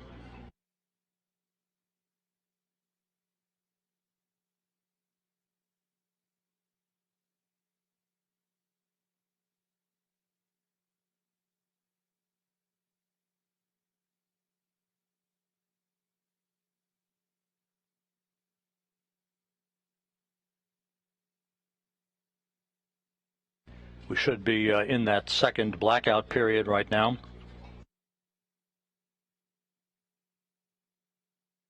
Orion approaching a velocity of 20 times the speed of sound. If all goes as planned, we should be out of the blackout period with a solid lockup on the vehicle at 11:31 and 46 seconds a.m. Central Time.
This is Mission Control Houston, the airborne WB-57, one of the airborne assets to track Orion's return to Earth, has visual acquisition of the vehicle. We should be coming out of this second and final blackout about 30 seconds from now.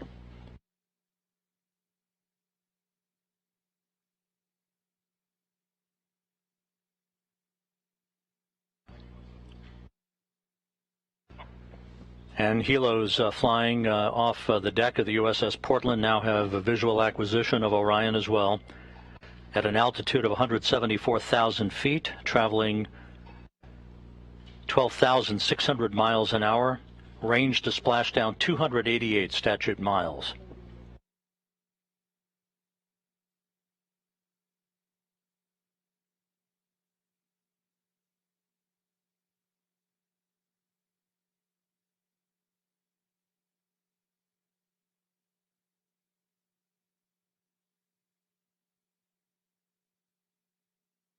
This view on the deck of the USS Portland.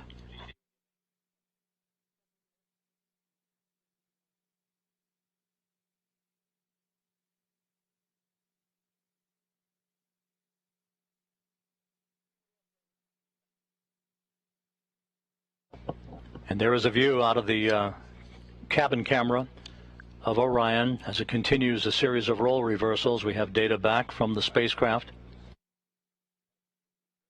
Flight Dynamics reports Orion straight and narrow on a true course toward its splashdown site.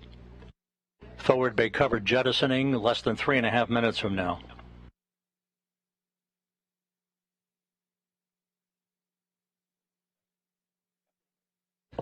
(150,000 feet off the ocean).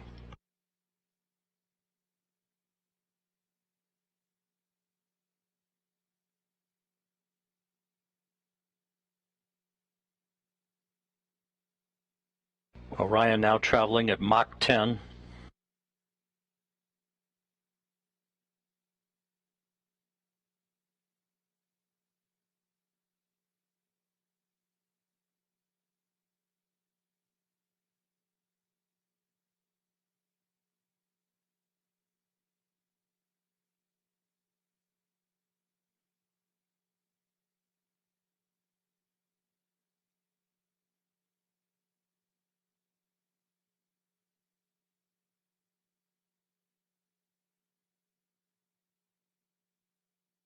Orion's speed now down to Mach 6.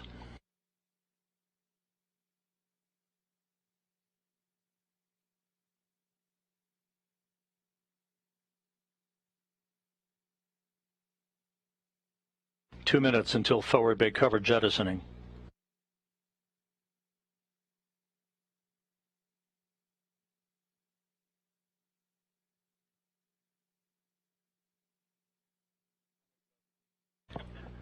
Orion 100,000 feet now.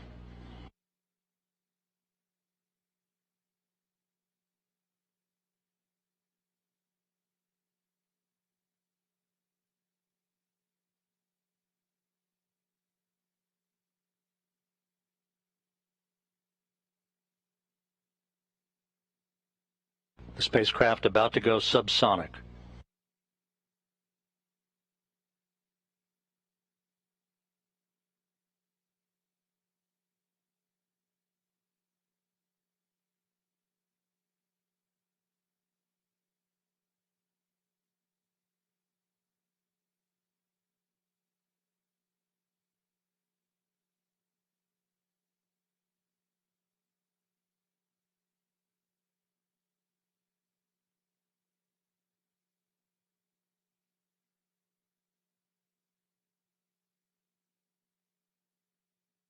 "45 seconds until forward bay cover jettisoning.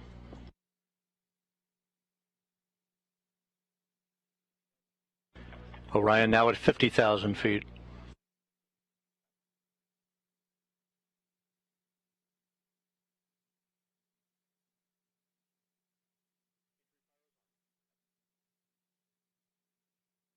Forward bay cover jettisoning pyros are armed.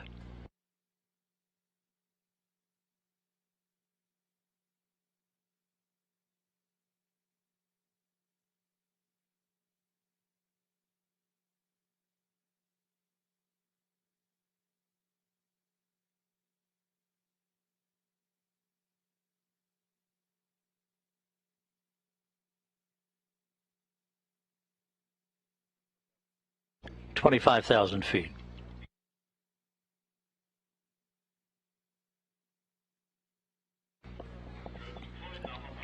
Drogues have been deployed.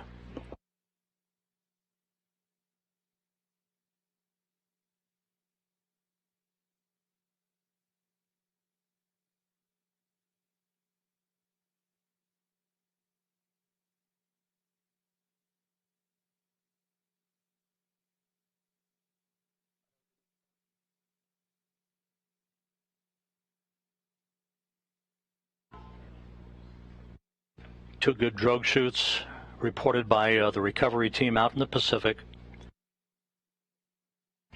The descent rate is right on the money. Orion's velocity now down to 282 miles an hour. Range to splashdown 1.5 miles. 10,000 feet now.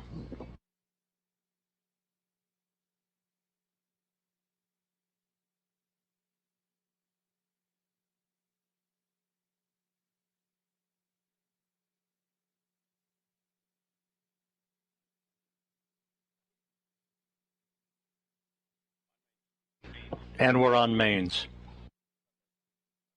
5,000 feet.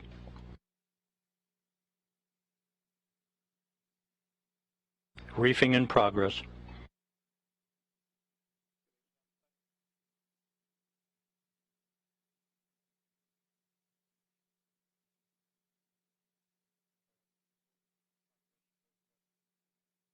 Three good main shoots for Orion.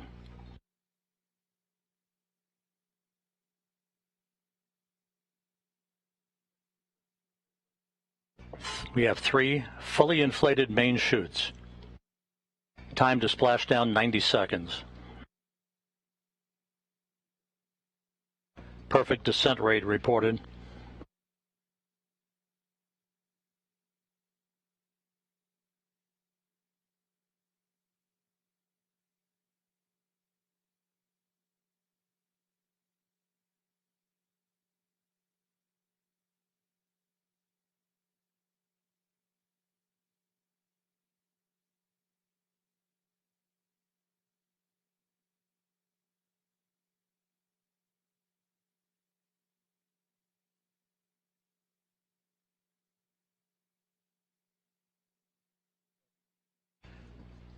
And there it is, high over the Pacific, America's new ticket to ride to the moon and beyond now in view.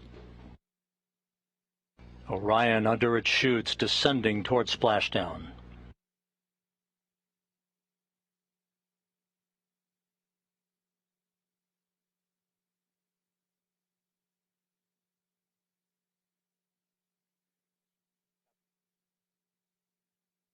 Orion in the perfect orientation for splashdown, just seconds away.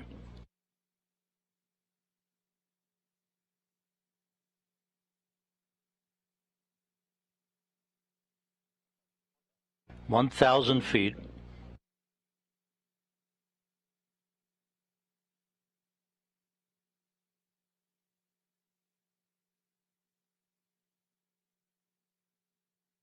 Good descent rate.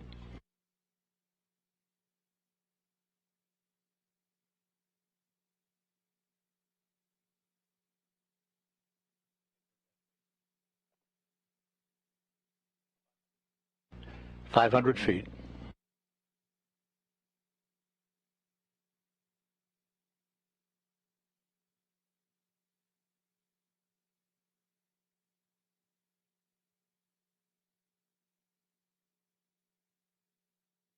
Splashdown. From Tranquility Base to Taurus Littrow to the tranquil waters of the Pacific, the latest chapter of NASA's journey to the moon comes to a close. Orion, back on Earth. Unofficial splashdown time, 11:40 and 30 seconds a.m. Central Time.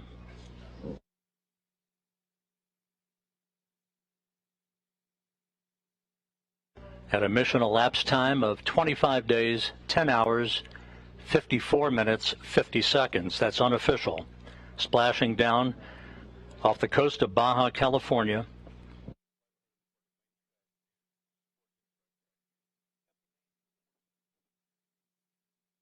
The crew module uprighting system now being inflated for the bags, currently being inflated.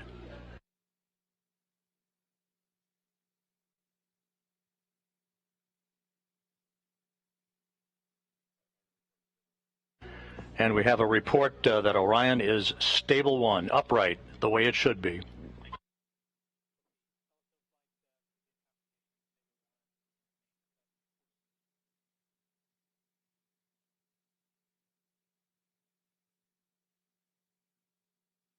Once again, splashdown occurring at 11:40 a.m. Central Time, 9:40 a.m. Pacific Time, west of Baja, California, after a textbook entry for the Orion spacecraft, bringing its 25-and-a-half-day mission to an end.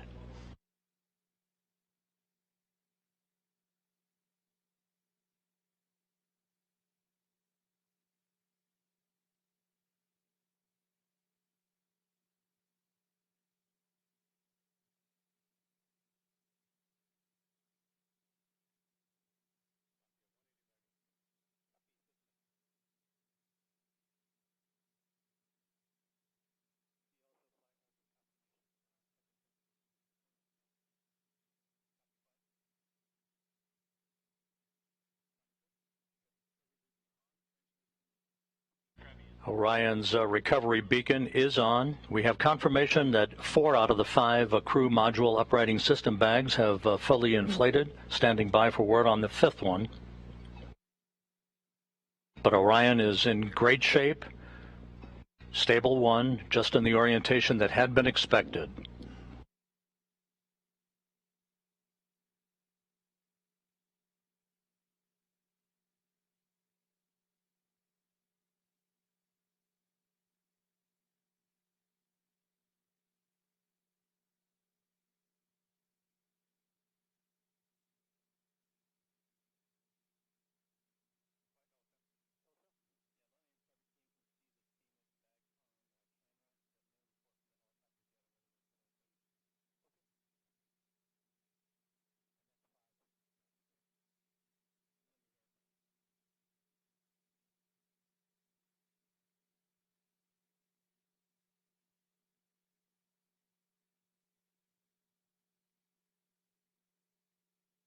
This is Mission Control Houston. Once again, the Orion spacecraft, having completed a journey of 1.4 million miles,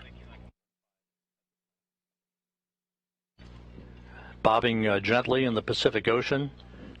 4 out of its 5 crew module uprighting system bags have been deployed. We're standing by for word on the 5th. However, irrespective of that, it is in stable 1 configuration, in good shape, according to the recovery team.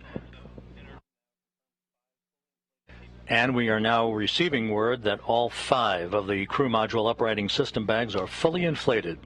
So that's exactly what we had hoped for. Orion safely bobbing up and down in the Pacific Ocean.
This is Mission Control Houston. You're looking at the Orion spacecraft that splashed down about 6.5 minutes ago at 11:40 a.m. Central Time, 9:40 a.m. Pacific Time. We are estimating that it splashed down around 5 nautical miles away from the USS Portland. The recovery ship and Navy boats and divers will be approaching the vehicle before long. The spacecraft is in what is called a stable 1 configuration, upright, just the way we had expected it to be. 5 perfectly inflated crew module uprighting system bags, maintaining a nice gentle configuration for Orion. First of the Navy helicopters now approaching the vehicle.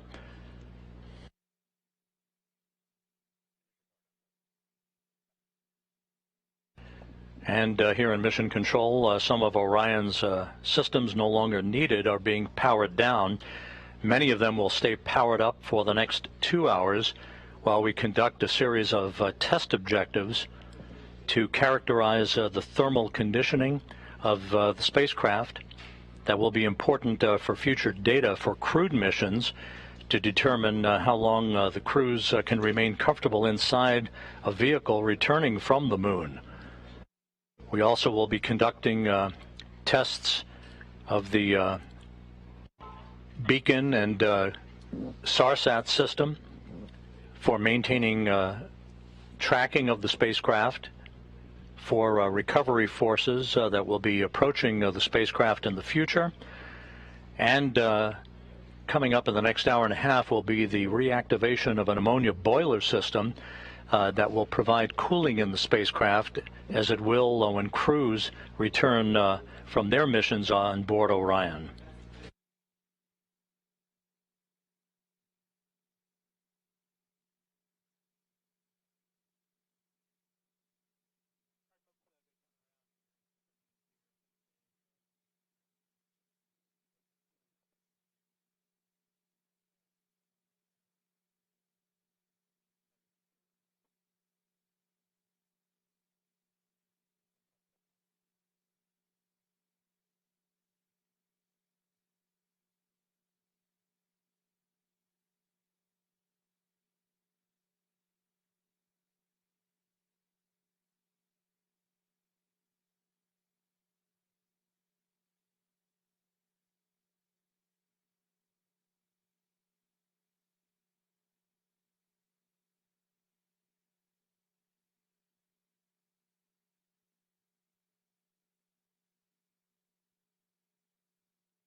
This is Mission Control Houston. Reports from the USS Portland indicate that the first of 2 Navy helicopters flying in the vicinity of Orion, which is about 5 nautical miles away from the ship, indicate no damage to the spacecraft and no hazardous fuel leaking from the spacecraft. A good view of the helicopters and the initial Navy boats that will be approaching Orion a short time from now. Once again, the splashdown occurring at 11:40 a.m. Central Time, 9:40 a.m. Pacific Time.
This is Mission Control Houston. Orion in the Pacific Ocean, having splashed down at 11:40 a.m. Central Time, 9:40 a.m. Pacific Time, around 5 nautical miles or so from the USS Portland. A textbook entry for the vehicle. On the USS Portland at this hour, my colleague Daryl Nell from the Kennedy Space Center, who's with the Exploration Ground Systems Recovery Team. Daryl, how did it look to you? It certainly looked textbook to us here. I'd say that's a great description, Rob. Perfectly landed here in the Pacific Ocean, and that's been confirmed by the operations manager that I just spoke to. Watching it from the deck as an observer, we have, as you can see, some broken clouds in the sky, like right around 3,000 feet. But we saw those 3 full main parachutes pop out. It was a beautiful sight, probably just about several thousand feet in the sky, and then we watched that slow descent as the Orion crew module made its way down to the Pacific Ocean. Saw the splash, and then of course the assets aboard the USS Portland here immediately started making their way towards the splashdown site, and as you see live now, they are close to being next to the capsule. Now the helicopters that you see flying there, those are MH-60s. We have 2 of them in the air, and they are right now gathering high quality, high definition imagery of the capsule in the water. There's a spotter aboard. We have photographers as well. The doors are completely open on both sides of the helicopters, and so you can see them flying a circular track around the splashdown location. They have marked, if you can see it, you can see what looks like smoke coming off a location just to the left there. That is the boats having marked location where some of the debris has come down, the debris that was part of the separation event, the part of the parachutes opening event. So you have the sabot as well as the lid from the parachutes. All of that is being tracked by the Sasquatch team, and the Navy boats are marking that with floatable smoke grenades. All of that hardware the team wants to recover because there's valuable information and data in it. The helicopters will be out for another 20 minutes gathering imagery. You can see one of them getting very close to the crew module. There is an GSS camera, ultra high definition, 8K, which is gathering imagery. We are currently on course to go right by the splashdown location, so we are right about 3.5 miles and closing.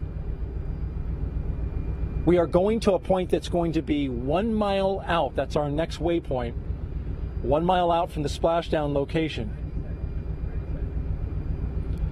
One of the things we're waiting for is for ammonia boil off, and that's why the Navy boats are not yet next to the capsule. We're still going to wait that out.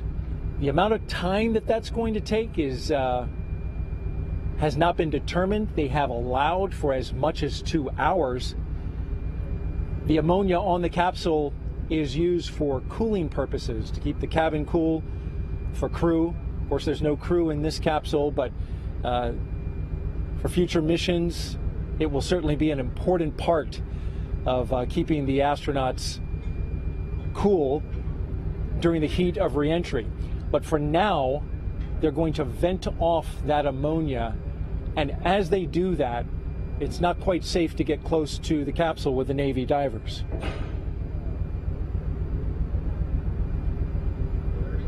So of course we'll keep our eyes fixed to the location, our cameras as well. The USS Portland's standing by for our next waypoint, 1 mile from the splashdown site. And then once the completion of the ammonia boil off, the Navy boats will be going in. spectacular sight from out here, Rob. Toss it back to you. Thanks, Daryl. Back here in Mission Control, the entry Flight Director Judd Freeling on the left. To his left, Flight Director Rick Henfling.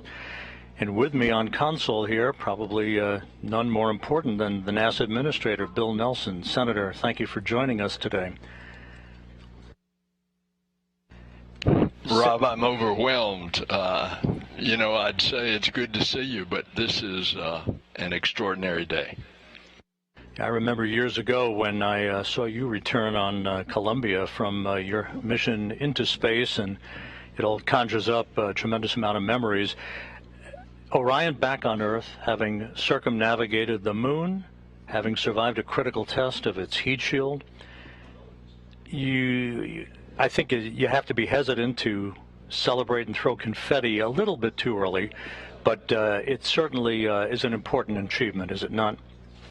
It's historic because we are now going back into space, into deep space, with a new generation. Kennedy just stunned everybody with the Apollo generation and said that we were going to achieve what we thought was impossible, and did that in a short period of time. And many things have happened since, but we knew we were going back, but we knew we were going back to the moon just to continue to explore outward into the cosmos. And so that's why this is a defining day. It is one that marks new technology, a whole new breed of astronaut, a vision for the future that captures the DNA of particularly Americans, although we do this as an international venture. And that DNA is we are adventurers, we are explorers. We always have a frontier, and that frontier is now to continue exploring the heavens.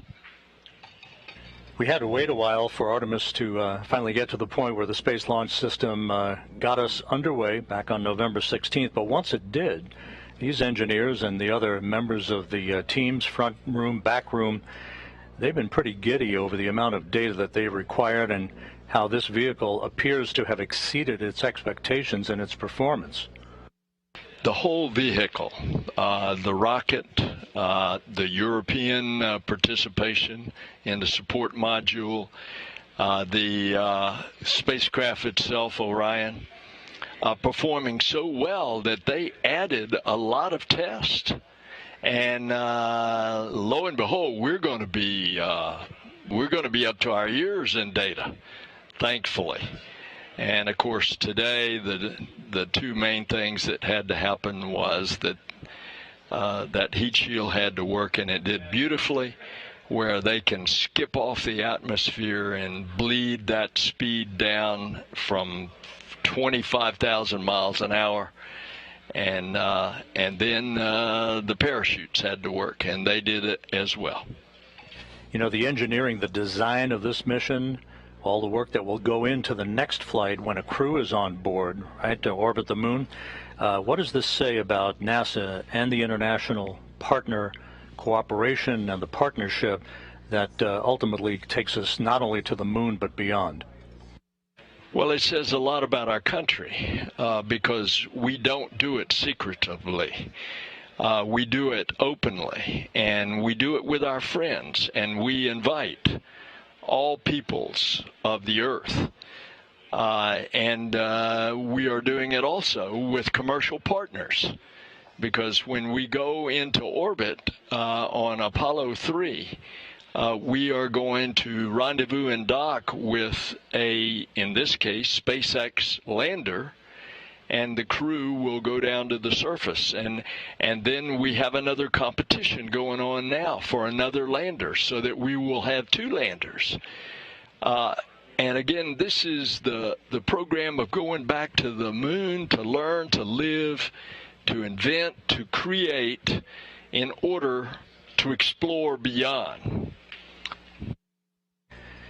50 years ago today, Gene Cernan, Jack Schmitt landed their lunar module Challenger on Taurus Littrow, the final lunar landing. It only seems fitting half a century later to the day, Orion back home. And what a fitting opportunity that I had last night to sit with Jack Schmitt at the astronaut dinner and to talk to him about those experiences. 50 years, it's a long time, but look what we have done in the meantime. The space shuttle, we built the International Space Station, we brought in commercial partners. We now go to and from regularly the International Space Station with cargo and crew. Here we go. We've got scouts going to the moon that are commercial scouts that land, that take NASA instruments and scientific instruments in preparing us for the landings of our astronauts. And so it's a new day. A new day has dawned. An Artemis generation is taking us there. And Orion continues to await the arrival of the USS Portland, which shouldn't be very much longer from now, and some flight test objectives that will be taking place over the next couple of hours before we here in Houston hand the vehicle over to the Kennedy Space Center recovery team.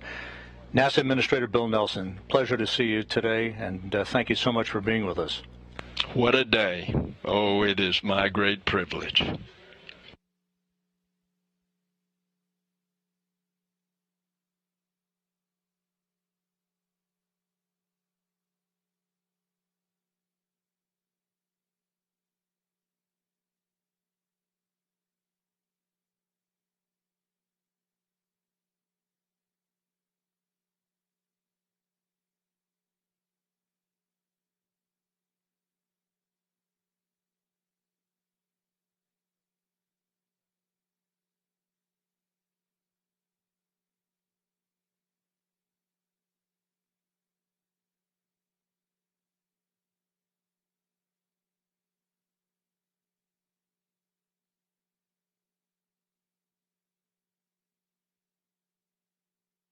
This is Mission Control Houston, 26 minutes after the return of Orion from its circumnavigation of the moon and a splashdown in the Pacific, a bullseye splashdown, just about 5 nautical miles away from the USS Portland, as had been planned.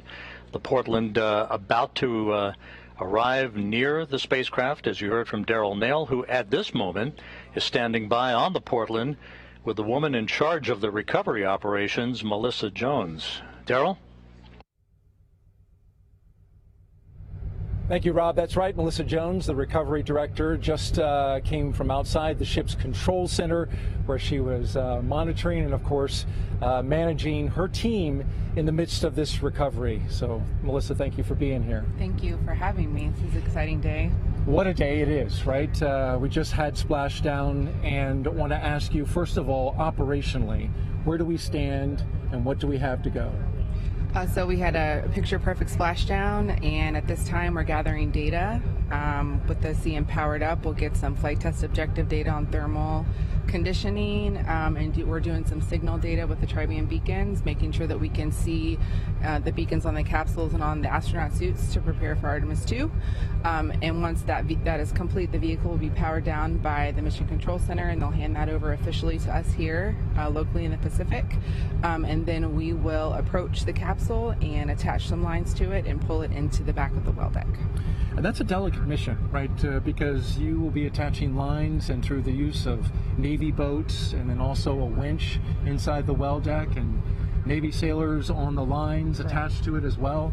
It seems like a very delicate operation, especially getting in the well deck where waves will be sloshing around. And we've got already 4 to 5 foot seas out here in the Pacific. Correct. So it is a delicate balance to try to control the capsule in the well deck with all the water that we have in there, and to softly land it on the cradle so that we can capture as much data from the heat shield as possible. Now, as the capsule was coming down, just briefly tell me your reaction that moment that it splashed down.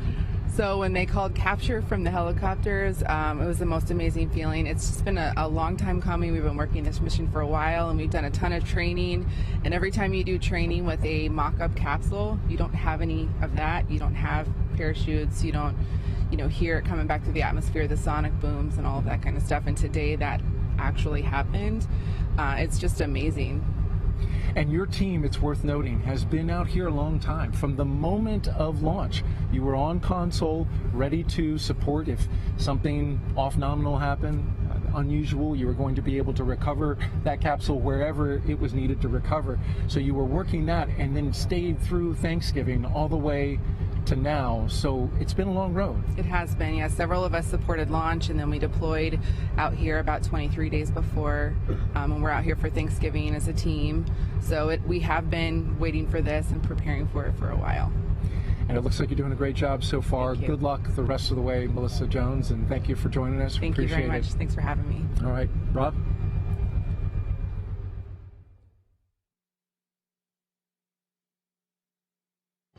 Thank you, Daryl. We'll be back to you on the USS Portland here shortly as the post-splashdown activities and the recovery operations will continue. As mentioned earlier, it will take about 2 hours from the time of splashdown until the time that Flight Director Judd Freeling and his team of entry flight controllers here will hand the vehicle over to the Exploration Ground System Recovery Team that will work over the next several hours to bring the Orion into the well deck of the USS Portland. With me, a familiar face, Bob Cabana, NASA's Associate Administrator. Bob, it's great to see you here. And with Orion back on Earth, another milestone accomplished on the road back to putting Americans on the surface of the moon. In terms of the criticality of what we've seen over the past 4 weeks, your thoughts on how this mission evolved and now the stepping stone that would put a crew on board a couple of years from now? Oh, Rob, it's been absolutely critical to get this mission off safely. This test flight is what we need in order to prove this vehicle so that we can fly with a crew, and that's the next step, and I can't wait. The launch, first off, yeah, I was on the roof of the Launch Control Center. I went up there with the administrator and deputy administrator when we came out of the T-minus 10-minute hold, and it was phenomenal. It was absolutely amazing. The rocket performed flawlessly, and I haven't been that happy in a long time after we came down off the roof. And then to see the mission go as well as it did, the shots that we got from the vehicle, that one from 40,000 miles away where you saw the moon with the Earth in the background. And then this morning, I mean, we've learned how to operate this vehicle. A few minor glitches along the way, but it is performed flawlessly. And we're learning how to work with it, operate it. And that's what this JSC team does. It is so great to be back here in mission control, to be with the ops team. I'm so proud of these guys. Amazing. But if you were watching this morning, I loved the video. I don't know if it was on NASA TV or not, but the moon the Earth just kept getting bigger and bigger. It was really hauling as it came in. And the preciseness with which they were able to bring it down and seeing the chutes come out, and it's just, I'm so proud of this team, the Orion team, the entire SLS, Artemis team, the folks here at JSC. It's just been amazing. I wish Gene Cernan were still alive. Here we are on the 50th anniversary, and Gene was such a proponent of getting us back to the moon. I wish he were alive to have seen this mission. It would have meant a lot to him. I don't want to date you, but I think 24 years ago, at this moment in time, you were building a space station, I believe, with your crew on STS-88. We had so many dramatic, jaw-dropping images during the course of this flight. What for you was the most impactful moment? Oh, I'm not sure I can pick one. Obviously, the launch. The team has worked so hard to get to the point where we successfully launched this rocket. I think the successful burns along the way to actually get that go for the TLI burn and do it and be on our way to the moon again. Absolutely awesome. I think the pictures that we saw. But the splashdown, how can you not? I mean, this was really emotional, going around and congratulating folks for what we did. So it's hard to pick just one. I think what has meant the most to me, more than just watching the mission, more than the mission highlights, is being with the teams at the Kennedy Space Center, at the Marshall Space Flight Center, here at the Johnson Space Center, and just being able to go up and talk to them and thank them for all their hard work that got us to where we are. I think it means a lot to me. And Bob, final question. The next step, Artemis 2, putting a crew on a vehicle to orbit the moon. It's going to be a complicated mission. It's a long road. It seems like a long time from now, but based on what we've just witnessed, and based on what we believe will be the ultimate data flow out of this mission, it doesn't seem that far away, does it? It is not that far away. It's going to mean a lot when we get the crew assigned. And we see them in training. We get that human face to this. I've seen the flight hardware at KSC. The Orion 2 spacecraft for Artemis 2 is there. It's in build. We got to get Artemis 1 back and transfer some of the black boxes across to make sure that they get checked out and everything works. The rockets being built, we are on the way. And I think when you put a human face to that, when you actually see that, hey, we're sending humans to the moon again, and we're going to get this one-year cadence eventually where we're doing this on an annual basis, this is our future, and it's different from how we went during Apollo. We're going in a sustainable way. We're paving the way to go onto Mars, not just the moon and Mars, but to establish a presence in our solar system beyond our home planet, to explore, to have those technologies in space, to continue to learn and improve things here on planet Earth. Bob Cabana, NASA's Associate Administrator. Thanks so much for being with us, Bob. Rob, it is always a pleasure to share a mic with the voice of NASA. I think a lot of you, buddy, you know that. We've worked together a long time. You keep doing a great job. Thank you very much, Bob. Bob Cabana, NASA's Associate Administrator, with us here in Mission Control.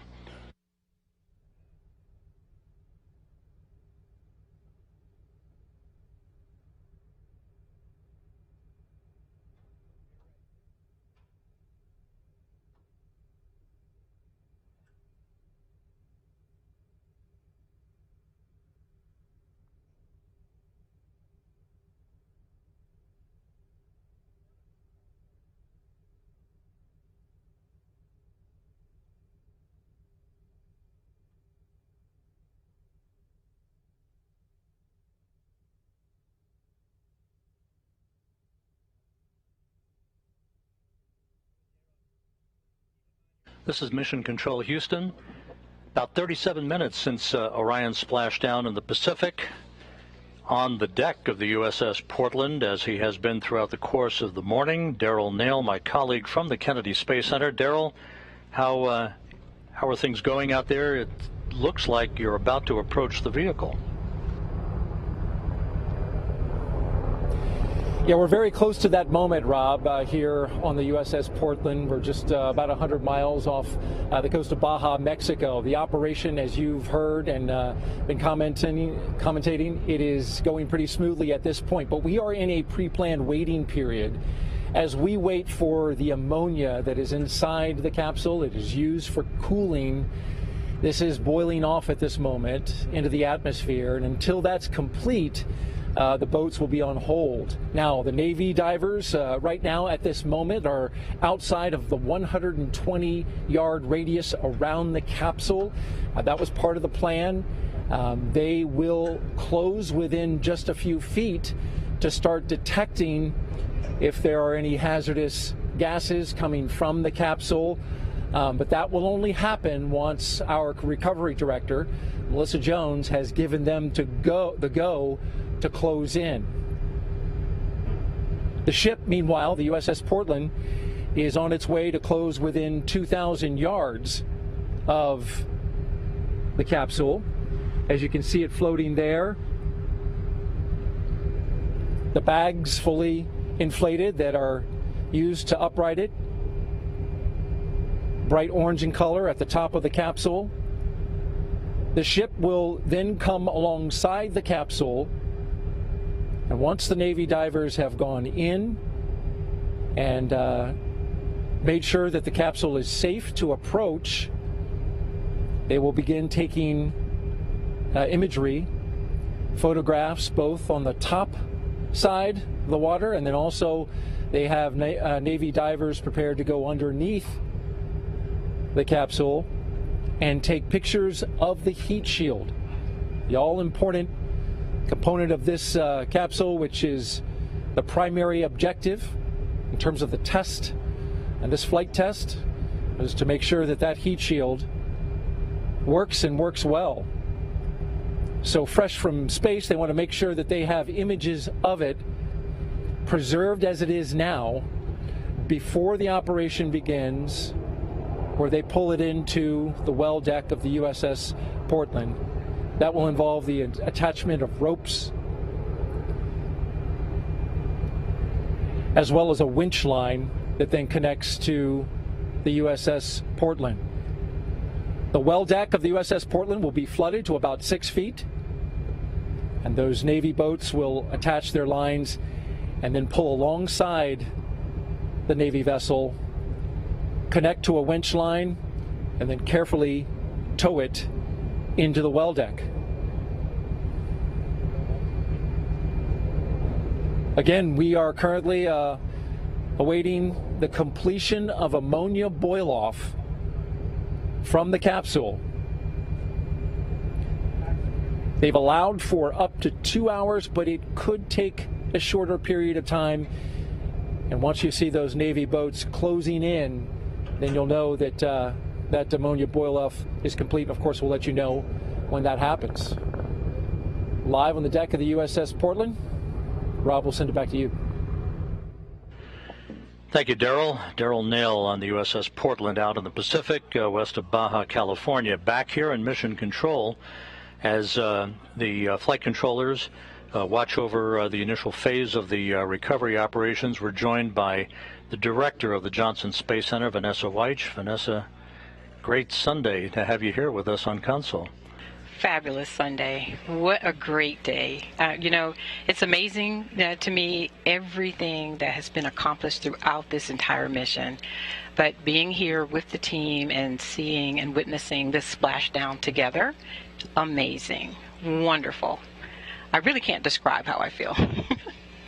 You know, we were talking just a moment ago, it never ceases to amaze me how these missions are designed. The execution is one thing, but the design of the mission here by the flight control team, and just down the hall, by the way, there are humans orbiting the Earth in the International Space Station, so it's almost like a 2-for-1 here.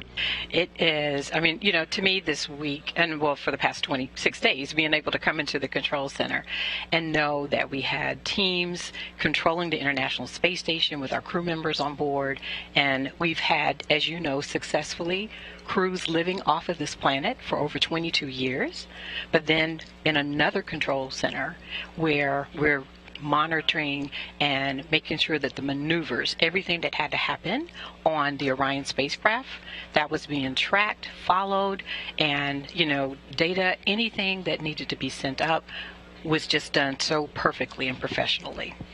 This team has trained for years. First, you got to plan the mission, as you know. Then you have to execute the mission. And so the years of planning, the years of getting ready, the preparations really paid off. You know, after a team wins the World Series like the Astros did, you can celebrate for about 24 hours before you have to worry about spring training that's coming up. There's almost never a moment to breathe. Artemis 2, not too far down the pike. Yes, absolutely. So for us, you know, this is great. We've accomplished Orion 1, this test flight, being able to test out the heat shields, those parachutes, as you saw, brought the spacecraft down. But now we have to get it ready for our crews to be on board. So all of the systems that we need to integrate for our environmental controls, those are things that will be new as we go forward for Artemis 2. And then it's the outfitting of the cabin. All the things, simple things you think about, if they're going to be going for 10 days. So we got to make sure that we have the food, we have the clothing, all of the things that they're going to need for their next trip. But there's a lot of additional training, there's a lot of additional planning that has to happen in order for us to be ready for Artemis 2. Thank you so much. Vanessa Weich, the director of the Johnson Space Center. What a busy time this has been. Oh, but I also, Rob, though, I want to say thank you and congratulations to all of the employees, our entire workforce here at NASA Johnson Space Center. But I also want to thank our European partners. I want to thank our industry partners. It took thousands of people to make this possible.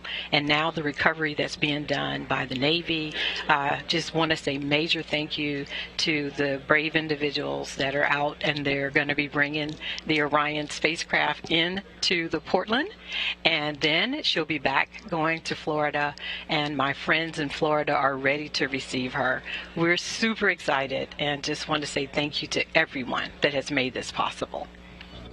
Thank you so much, Vanessa Weich, director of the Johnson Space Center. Time to celebrate just a little bit before we catch our breath and press on. Yes, time to celebrate. Then we got to get ready for Artemis, too. Vanessa Weich, thank you so much.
Back here in Mission Control, it has now been 46 minutes since the splashdown of the Orion spacecraft to complete its 25-and-a-half-day mission.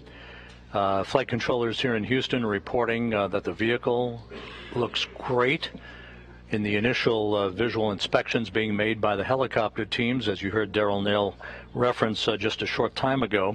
We just heard from Vanessa Weich, the Johnson Space Center director. Now let's turn our attention to the East Coast, to the Kennedy Space Center, where the director of the Kennedy Space Center, Janet Petro, is standing by with us. Janet, good afternoon, and what a moment as your exploration ground systems folks are hard at work out in the Pacific. Absolutely. Thanks, Rob. It's been a really, really exciting morning, and can't wait for our teams to get to work out there on the West Coast. You know, we heard a short time ago from Melissa Jones from the deck of the USS Portland. How complicated has been the development of this recovery operation that your team is executing as we speak? Well, it's pretty complicated, but you know, our teams make it look easy. I will start out by saying, or giving, I should say, a big shout out to really Vanessa and her flight ops team and the whole Orion team to deliver an amazing mission, bringing us down through splashdown. But now it's over to Melissa and her team, and she's done an incredible amount of work to get to this point. You know, what we do at NASA, it really is all about collaborations, and the collaborations that we've had with the Department of Defense in particular over the past many years, their hard work and their dedication as they went through a great deal of planning, hardware development and processes, and a lot of practicing to get to this point and make it look easy. You know, that capsule sitting out there on the ocean, it looks very similar to the Apollo capsule, but it's actually about 30% larger. And so the complexity of recovering that larger vehicle is a little bit more. But Melissa and her team have been practicing, you know, their latest underway recovery test. They completed, it was the 9th one, and they completed that last November 21st of last year, 2021. So they're ready. watching these teams precisely perform these recovery operations is amazing. And so I think we're going to have a really, really great day. I'm going to be traveling to San Diego to watch the ship come in port in a couple days. So I look forward to seeing that capsule on board the well deck ship. Janet, there's a lot of work to be done before Artemis 2, but the first milestone here will be getting the vehicle back to your center in Florida for a detailed inspection and detailed analysis. What's the basic timeline for all of that work? Yeah, so splashdown today is really the beginning of the journey back to KSC. So as I mentioned, I'll be there in San Diego when the ship comes into port in a couple of days. And then Orion will then be loaded onto a truck and transported back to the Kennedy Space Center. And that's going to take a couple of days because of road-related conditions. You know, the Orion will still have some residual hazardous waste on it. And of course, planning the roadways as it gets trucked back to the Kennedy Space Center takes some careful navigation. So by the end of this month, the end of December, we expect to have Orion coming back onto our center. We think that's going to be a really great Christmas present for us here at the Kennedy Space Center. And it'll go right into our multi-payload processing facility for its post-flight assessment. And that's where the remaining residual hazardous fluids will be removed from it. And then just after the new year, the teams will be opening up the hatch of the Orion, and then once that's complete, I think Rob, you called it the moment of truth. They'll remove that heat shield and begin a really detailed inspection and assessment of how that heat shield performed during its reentry and recovery operation. So we're really looking forward. I know the whole team's really looking forward to see how that assessment comes out. And then after that, it's Orion's journey is not done. It'll be making its way up to the Glenn Research Center, where it will be doing some acoustic and further environmental testing up at that center. So journey isn't over. It's just kind of making its way here on the terrestrial path back. So thanks. Janet Petro, the director of the Kennedy Space Center, joining us here today. Congratulations, Janet, and thanks so much for being with us.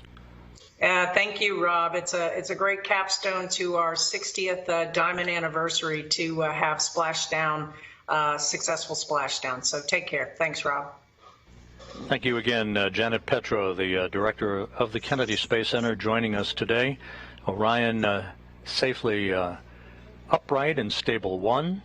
As the Navy and Exploration Ground Systems team continue to approach the vehicle in the first of a multi-hour choreography that will bring the vehicle into the well deck of the USS Portland.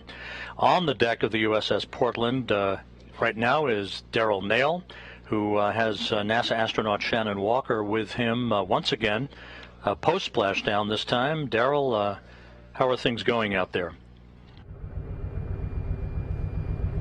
Rob, we've got a front row seat to this operation. As you can see behind me, Shannon Walker, as you mentioned, NASA astronaut, joining me with this incredible view as we watch that capsule floating in the Pacific Ocean just 100 miles off of Baja, Mexico. We have an MH-60 Nighthawk helicopter encircling it and the Navy boats in the water. First of all, Shannon, how about this view? It is an amazing view and so exciting to see the Orion capsule back on Earth. That is a human-rated capsule that went around the moon and returned and is now in the Pacific Ocean. As an astronaut, what kind of thoughts do you have seeing a moment like this? Well, it's actually really emotional to see something like this, knowing that the next time we're going to have people on that capsule or the second Orion capsule. It's pretty amazing that we're going to be able to go back to the moon soon. Incredible indeed. And as we look at, let's paint the picture for the audience as we look out at this operation. Currently in a moment where we are pausing for ammonia boil-off. That's the cooling that the Orion crew module uses to keep the astronauts cool inside the cabin as they wait to be taken out of the capsule. There's none in this one, but this would be a period in which that would happen. You can see the Navy boats. They are roughly outside of 120 yards from the capsule. They have equipment that will sniff out any hazardous gases near the Orion, and so they are holding in position until that ammonia boil-off happens. And then also in your view, you can see the MH-60 circling back around. It is leaning so the photographers inside and a high-resolution camera mounted on the side can get imagery of the capsule fresh from space. My question to you, Shannon, is as we watch this continue to wait and for the Navy divers to get closer, thoughts of Artemis 2 now come to mind. You've heard folks have been talking about it. Rob has been discussing it with many of the leadership around NASA. People want to know, well, who are the astronauts going to be for Astronaut 2? Yeah. So, any idea? That is the question. No, I have no idea.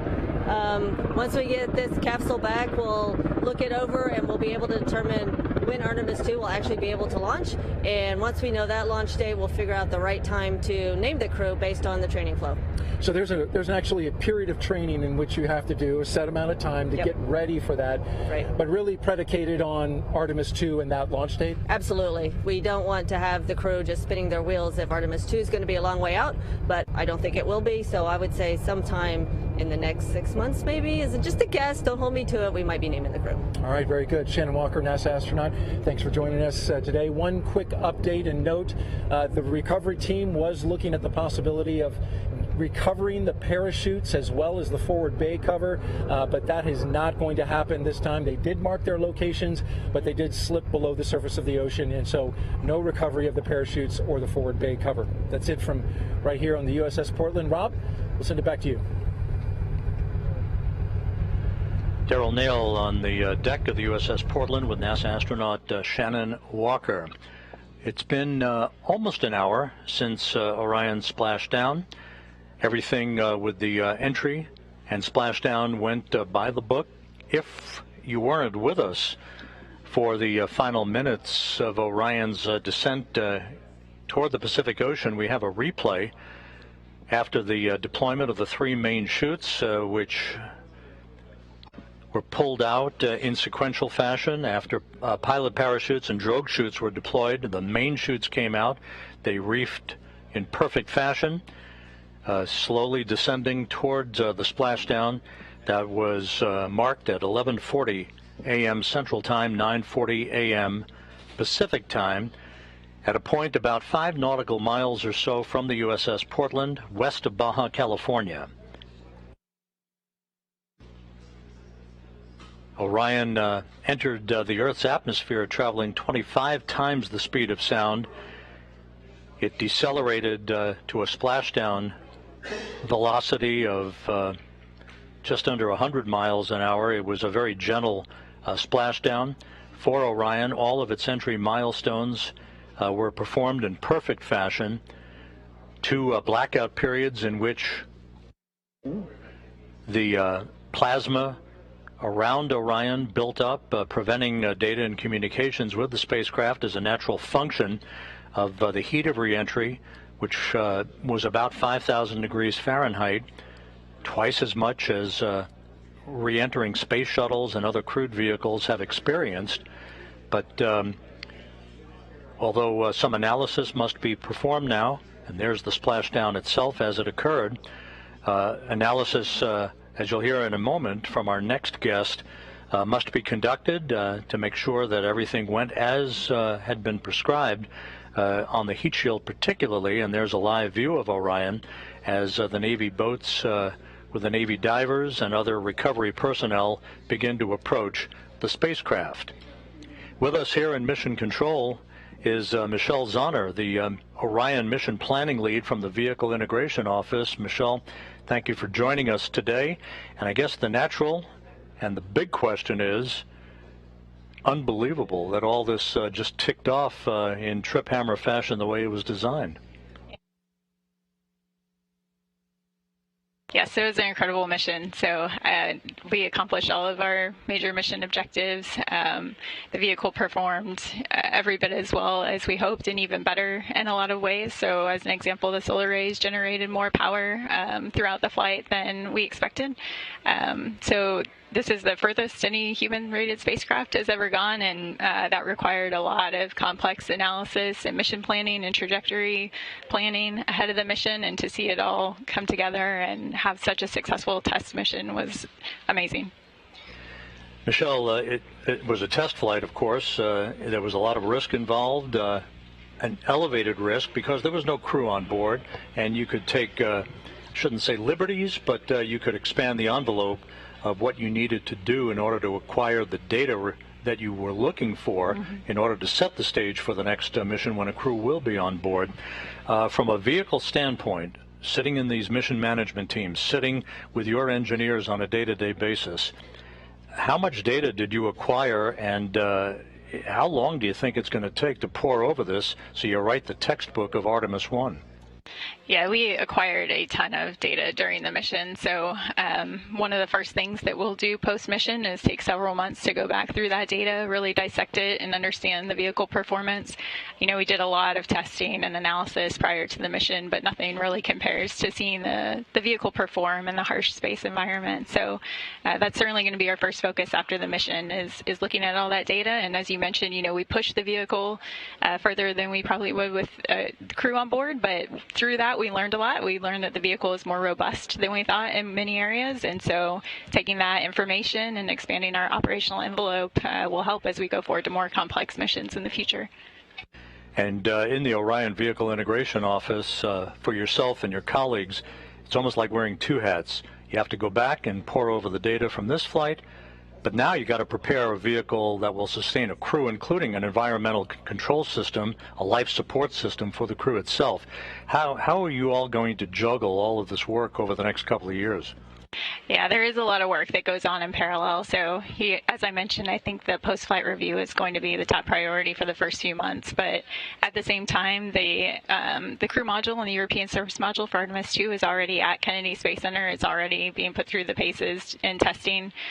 So that vehicle is already there. After splashdown here, there are some avionics that we're going to take off of the Artemis 1 crew module, refurbish, and then install in the Artemis 2 crew module.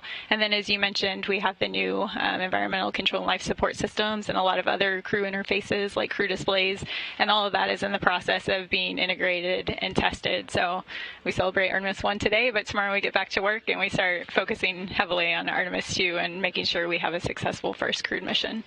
You're going to have to delay those vacation plans just a little bit. Michelle Zahner from the Orion Vehicle Integration Office, thank you so much for joining us today. Thank you for having me. Appreciate it.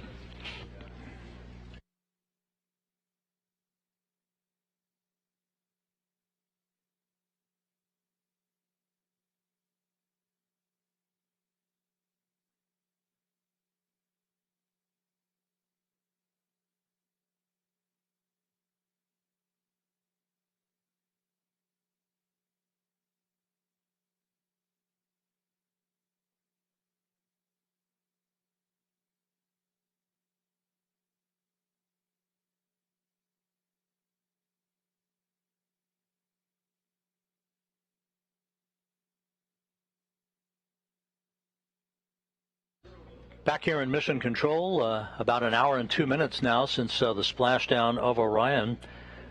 Just about 5 nautical miles away from the USS Portland, which is approaching the vehicle, as well as Navy recovery teams. Back on the USS Portland, Daryl Nail from the Kennedy Space Center with the Exploration Ground Systems folks is with Captain John Ryan, the commanding officer of the vessel. Daryl? Thanks, Rob, and Captain John Ryan here. Thanks for making the time to come and join us from off the bridge. Absolutely. Appreciate you being here. So far, this has been pretty amazing in terms of the completion of the mission. From your vantage point, how did you see it, and what are you seeing now? Right now we have the orbital is in the water. Right now we're kind of in that 2 to 3 hour window where NASA and the Navy's EOD teams are conducting some tests.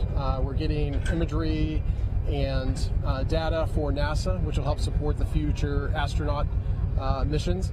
And from perspective, honestly, I think this is one of the coolest things I've ever gotten to do. I've been in the Navy 23 years. I've done a lot of missions and I've been all over the world, but to be part of this NASA mission today is probably one of the coolest things I've ever been part of. That's impressive, and that says a lot. As we look just behind us, Captain Ryan, and we see the operation currently in a moment of pause where they're waiting for the capsule to vent off the rest of its ammonia using its cooling system. We can see the Navy boats in the water. Currently, you've got the ship on a course heading going around this operation. What has been your instruction to your team commanding the ship? So I just basically wanted to keep the ship within visual distance of the orbital and our teams in case they need anything. It also is providing, let's be honest, a lot of people are out here and they're super excited about this. Let's provide visual opportunities for people to get photos and, you know, get their digital part of being the history of this event. So, you know, we've a lot of time and effort and training and years of work went into this. So I want everybody to kind of get their moment, and we're out here getting ready to, you know, we'll be landing the helicopter soon and, you know, just being a part of it. Certainly watching the sailors as it splashed down, they seem to really enjoy the completion of the splashdown part of the mission. You can see they're all smiles, cameras, and so that was good. You provided us with a perfect view of the rest of the operation. I want to talk a little bit about your ship, the USS Portland, and why it was chosen for this particular mission, and what strengths does it bring to this operation? So the USS Portland is one of the newest of the San Antonio class LPDs. So an LPD? Landing platform docking ship. So this type of ship, normally known as an amphibious ship, in most of our missions we'd be working with the Marine Corps to embark their equipment and deliver them to foreign shores. But the capabilities of our ship can also be used, obviously, for missions like this.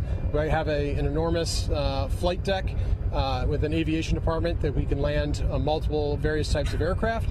We can put, obviously, a number of small boats in the water. And then probably the special feature, which NASA really likes, is we have a well deck, which we can later flood, and we will bring the orbital into the well deck to transport it back to San Diego. Those are some great assets that you bring to the operation, and I also know on the next one, in Artemis 2, it'll be a critical component. The medical facilities that you have on board here, you could take care of somebody with any number of injuries, and in fact, I believe even have surgery if you need it. Yes, we have a tremendous medical capability on board. Hopefully not that it will be needed, but we do have a operating room, medical staff, and a lot of ability to take care of personnel should anything not work out as designed. This ship was just recently in Los Angeles at Fleet Week earlier this year. Yes. Got to show it off to the public, and that's a matter of pride, I imagine, for the team. Absolutely. The ship has had a very busy year. The ship returned from an overseas deployment much earlier in the year, supported Los Angeles Fleet Week and also the Rim at the Pacific exercise this summer, which had about 20 nations participating. So it's been a very busy year for the ship, and I think this is really just kind of the cherry on top where you get to do an unusual mission and support history. Tell me about the footprint that NASA takes up on this boat. I'm sure I haven't seen all of it. I've seen a lot of it, the well deck, certainly the equipment that we have running on the various decks outside and inside. It's pretty sizable. Yes, this is a very good sized ship. We have plenty of room. NASA has about 150 engineers and various entities on board, which we have plenty of room for. This ship would normally deploy with upwards of 600 Marines on board, so NASA's footprint really isn't too bad. It's well within our capabilities. Well, there's been plenty of room, and you've been a tremendous host to us, and so thank you, Captain John Ryan, for having us and for successfully bringing us to this part and this moment of the operation. It's been an honor to support the NASA engineers and to be out there and be part of this. Thank you very much. Thank you. Captain John Ryan, the commanding officer of the USS Portland. And as we push out our view here in the Pacific Ocean, just 100 miles off the Baja Peninsula, you can see Orion now as a silhouette, still floating, the Orion Command Module. with its CMIS bags. Those are the uprighting bags, fully deployed. It's in a stable condition. And to the right of that, you see the first Navy boat. That's a rigid hull boat. That one is the one that's going to get a little closer and provide a stabilizing tow line once it's been determined that the Navy boats can get a little closer. As we pan just to the right of that, you will see the remaining 4 boats. 2 of those boats are inflatable boats with Navy sailors aboard. Those Navy sailors will put hands on the capsule and secure it with ropes. They will then maneuver to bring that capsule to the rear of the USS Portland. The Portland will then throw out a more than 1,000-foot rope and then several 400-foot ropes. And that long rope will then attach to the capsule. It'll connect up and then begin pulling the Orion in. Now, this is a very complex operation. You think about this. That capsule does not have a keel, so it's a smooth bottom, 16.5 feet in diameter. So when it is pulled, it doesn't track in the water very well. So what has to happen is there are ropes attached to 4 points around the capsule that help stabilize it. Navy sailors, a team on each of the 4 ropes, and then on a 5th rope will be the winch. And that winch will apply enough pressure required, enough pulling force to bring that capsule into the well deck of the ship.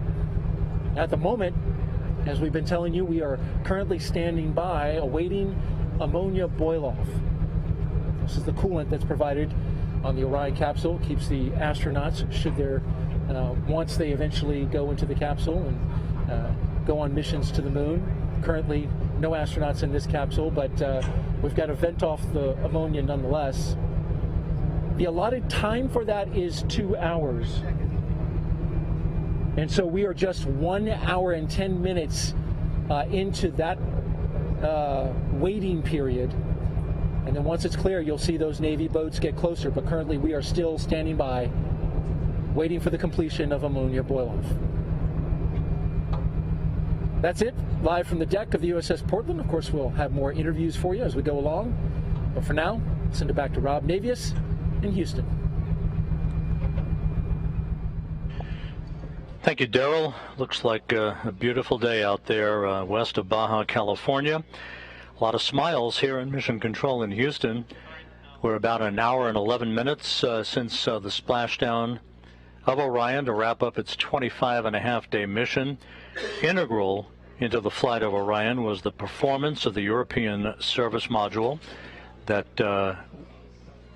functioned perfectly to take Orion out of Earth orbit on its way to the moon, and did everything it was asked to do throughout the course of the flight. And joining us is Philippe Delou, who's the Orion European Service Module Program Manager from the European Space Agency. Philippe, congratulations. Thank you for joining us today. Thank you, and good afternoon.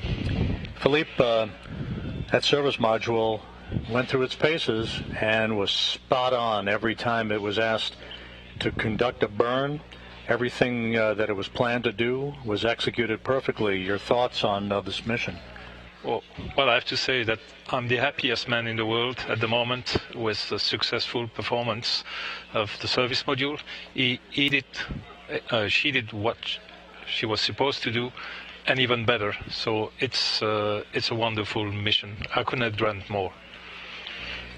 Now, the service module for the next flight, in which a crew will be on board, is at the Kennedy Space Center undergoing testing, and it's going to be a while for all of that hardware to come together, but you all are off and running on preparations for the next mission in a couple of years. That's correct, yes. Well, we have already assembled the service module back in Europe and delivered it. Now it's being integrated with the crew module in Kennedy, and that's, if I don't mistake, should happen in the next summer. Philippe, the The work that the service module did, obviously invaluable. You can't conduct this mission without the work of the European service module. What kind of process was involved in getting to the point where the design of this mission, the requirements that the service module was asked to perform, and then ultimately conducted over the last 4 weeks? How did this evolution of this mission unfold for you and your team? Well, this is a story that started quite a long time ago, in 2011, when there was a decision that the crew module would be built by Europe. So there's been a long process into setting up the requirements, proposing a design, discussing the design, also involving NASA, and agreeing on what should be the final design, take up the challenges which are associated with the design, eventually build the hardware, integrate it, and then preparing for the mission. So this has been a long way and a lot of work by the European Space Agency and the European industry. And you know, down the hall where the International Space Station is controlled out of, ESA is a frequent flyer to the International Space Station, and the international partnership, of which ESA is such a critical contributor, is so valuable to human spaceflight now and in the years ahead. Talk a little bit about that. That's clear. I mean, going to explore deep space is a challenge, is a big challenge. And we need all the excellence over the world in order to tackle that challenge and make it sustainable. Going there once, yes, is doable, but in order to go there on a regular basis and for a sustainable exploration of what is out there, first on the moon, then Mars, and then beyond, this will require all the forces and skills of the engineer around the world, and that's with ESA and NASA. We have started that process with the Artemis program. Philippe Delou, a little moment perhaps to sample some bubbly to celebrate this moment, but a lot of hard work ahead, and thank you so much for being with us today. You're welcome. It was my pleasure. Philippe Delou, the European Service Module Program Manager, joining us here in Mission Control. Thank you, Philippe. You're welcome.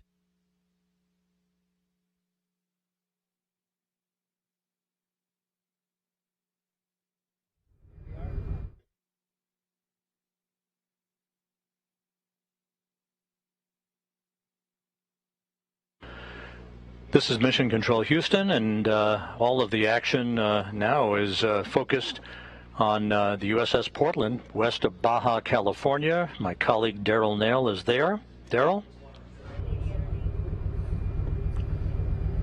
Rob, thank you. Yep, we're here on the deck of the USS Portland, just 100 miles off the coast of Baja, Mexico, and I'm joined by Valerie Vinchulo. She is the General Dynamics Applied Physical Sciences Senior Engineer. Thanks for being here. Yes, of course. Great. So Valerie has some fresh information and analysis that she's been doing as it pertains to this operation, bringing the Orion command module into the well deck of the USS Portland.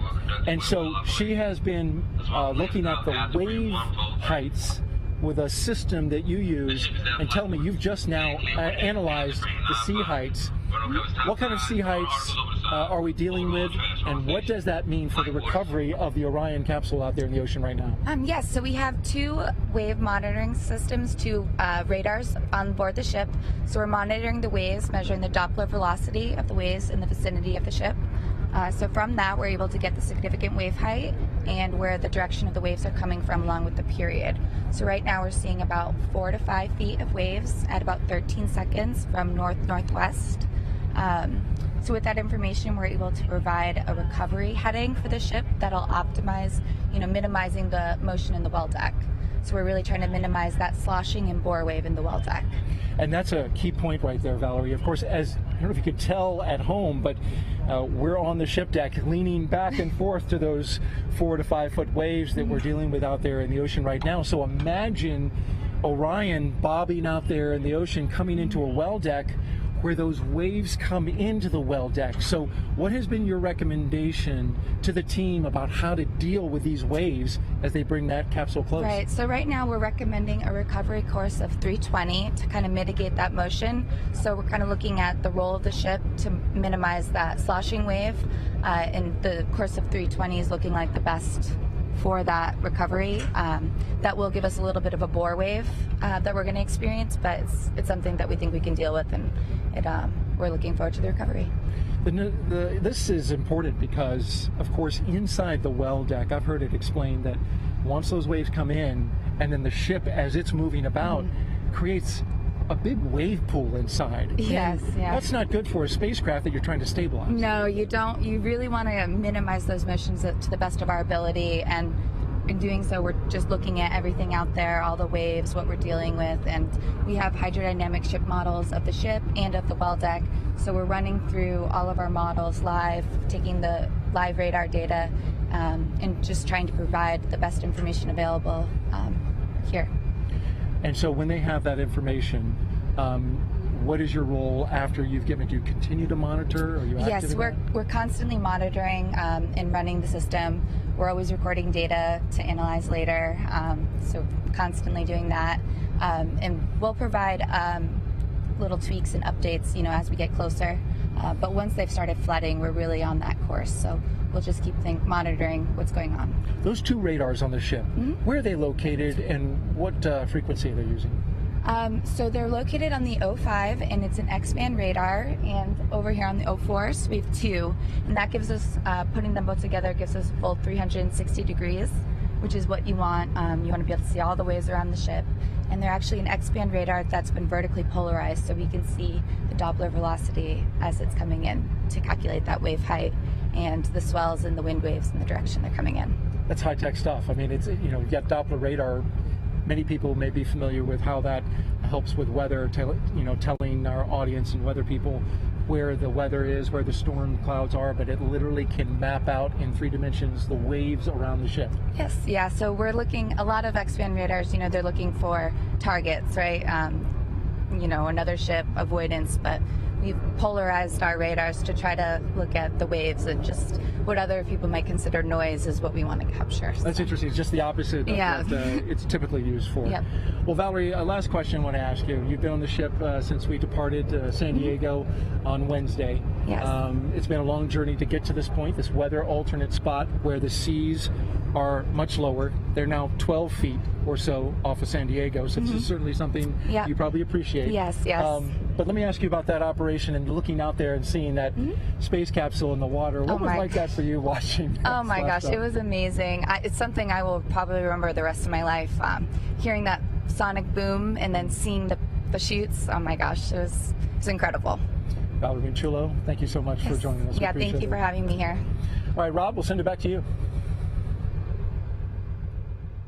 Thanks, Daryl. The work continues out in the Pacific, where you have the Orion spacecraft with all 5 of its uprighting system bags fully inflated, following its splashdown 1 hour, 21 minutes ago at 11:40 a.m. Central Time, 9:40 a.m. Pacific Time, to wrap up a mission of 1.4 million miles that spanned 25 and a half days, a mission that saw the vehicle launch from the Kennedy Space Center atop the Space Launch System, the maiden flight of the world's most powerful rocket. An hour and a half after launch, Orion was sent out of Earth orbit in its translanar injection to begin a voyage out to what is called a distant retrograde orbit, a highly elliptical racetrack-shaped orbit that enabled Orion to be put through its paces for almost a month, gathering all the data that it needed and that the Orion program and mission managers had hoped for, and more. All of the engineering data that will set the tone and answer a lot of the questions that will pave the way for the Artemis 2 mission, in which a crew will be placed on board the vehicle in a couple of years for a orbital mission around the moon, again in a highly elliptical orbit, a mission that would be about 10 days in length or so. That crew yet to be named, but the pace will pick up after the first of the year in fairly dramatic fashion as the work continues to prepare the Space Launch System, the next Space Launch System rocket, and the Artemis II Orion vehicle to support a crew during its mission around the moon and back to Earth. In the meantime, a number of test objectives are still underway for the vehicle, most notably characterizing the thermal environment of the Orion spacecraft itself. Orion endured temperatures of up to 5,000 degrees Fahrenheit during its high-speed entry out of lunar orbit and back into the Earth's atmosphere, where it slammed into the atmosphere at 25 times the speed of sound, and then underwent a skip entry maneuver, basically skipping into the atmosphere, then dipping back out of the atmosphere again, and then back into the atmosphere to bleed off excess energy. An important maneuver that was designed and executed to perfection to bleed off excess inertia and to gain data on how we can better bring in multiple splashdown sites if required in the Pacific for future crewed missions. All of the chutes were deployed in good shape.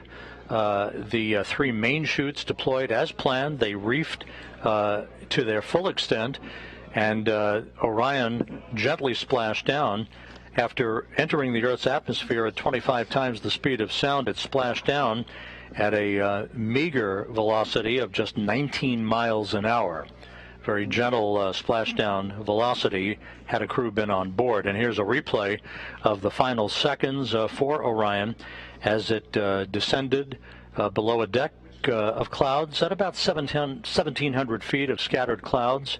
That was the final deck. The Spaceflight Meteorology Group had forecast very benign conditions for Orion. It did play out exactly that way as Orion touched down at 11:40 a.m. Central Time, 9:40 a.m. Pacific Time. And there was splashdown. The chutes were cut automatically. The 5 crew module uprighting system inflatable bags inflated with helium gas as planned, and Orion is gently bobbing out with the Navy divers very, very close to the spacecraft. It's going to take several hours for them to hook up the equipment that they need to haul the vehicle into the well deck of the USS Portland and to bring it back to port.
Back here in Mission Control, the entry team of flight controllers watching the data of the post-splashdown test objectives, in which data is being acquired on the thermal characteristics of Orion.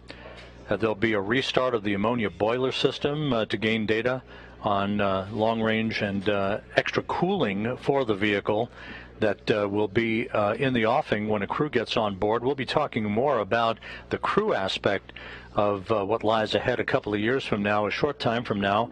But now it is time to go back to what is a very busy place on the USS Portland, and my colleague Daryl Nail. Daryl? Thanks, Rob. Yep, I'm here with Cody Kelly, who is the National Affairs Manager in the Search and Rescue Office at NASA.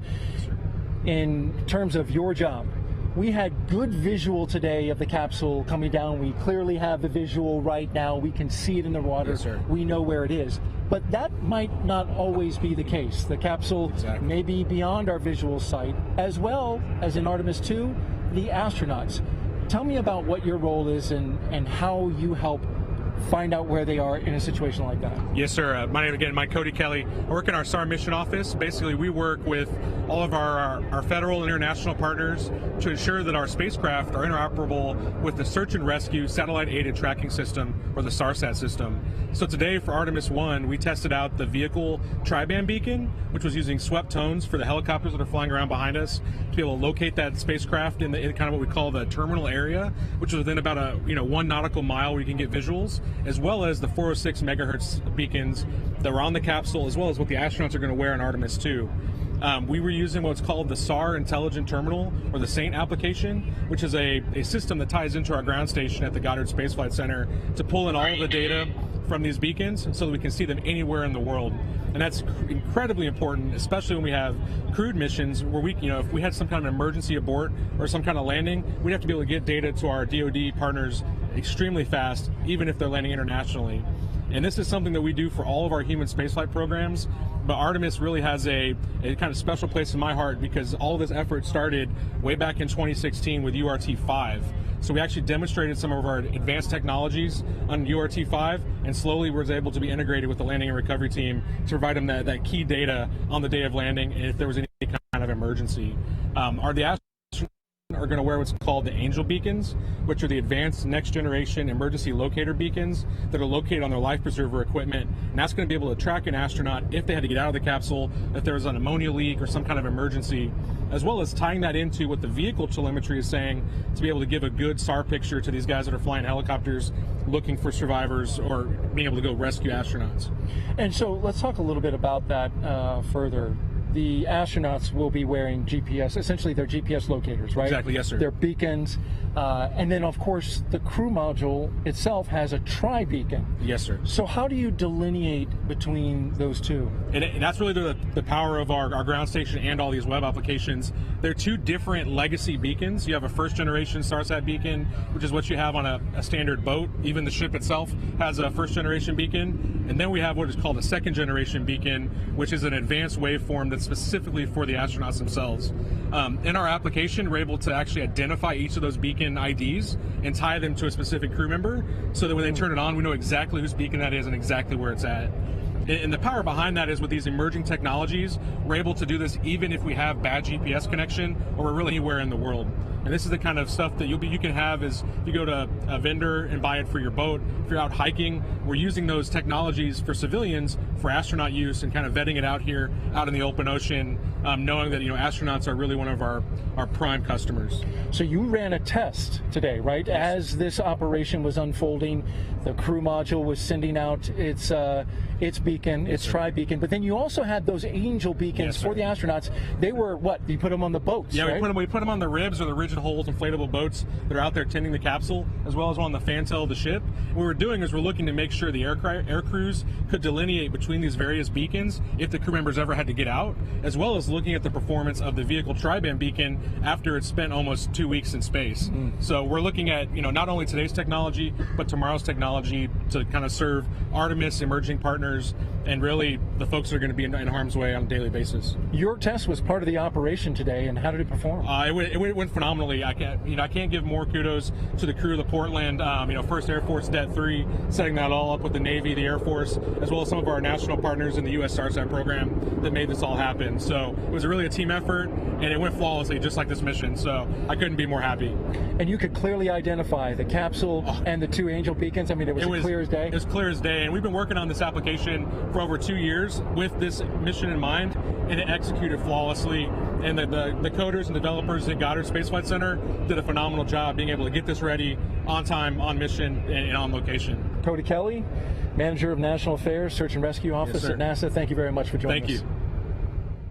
Rob, we'll send it back to you. Thanks, Daryl. Great job out there, by the way, throughout the course of the day. A great view of Orion as it sits passively in the fairly calm waters of the Pacific west of Baja, California. With me here, sitting very calmly, veteran astronaut Randy Bresnik. Randy, thanks for joining us today. You have been an integral part of the preparation of not only this mission, but all of the astronaut office activities associated with requirements that will ultimately lead to putting a crew on the next vehicle that will orbit the moon in 2 years. What did you see today that A, thrilled you, and B, was most important for you to see as a result of all the work that has gone in to make this mission possible? That is a great question, Rob, and thanks for letting me come join you guys this morning. Certainly watching the team throughout the past 26 days was certainly the culmination of seeing that and walking in here and see this team be able to see the fruits of their labors.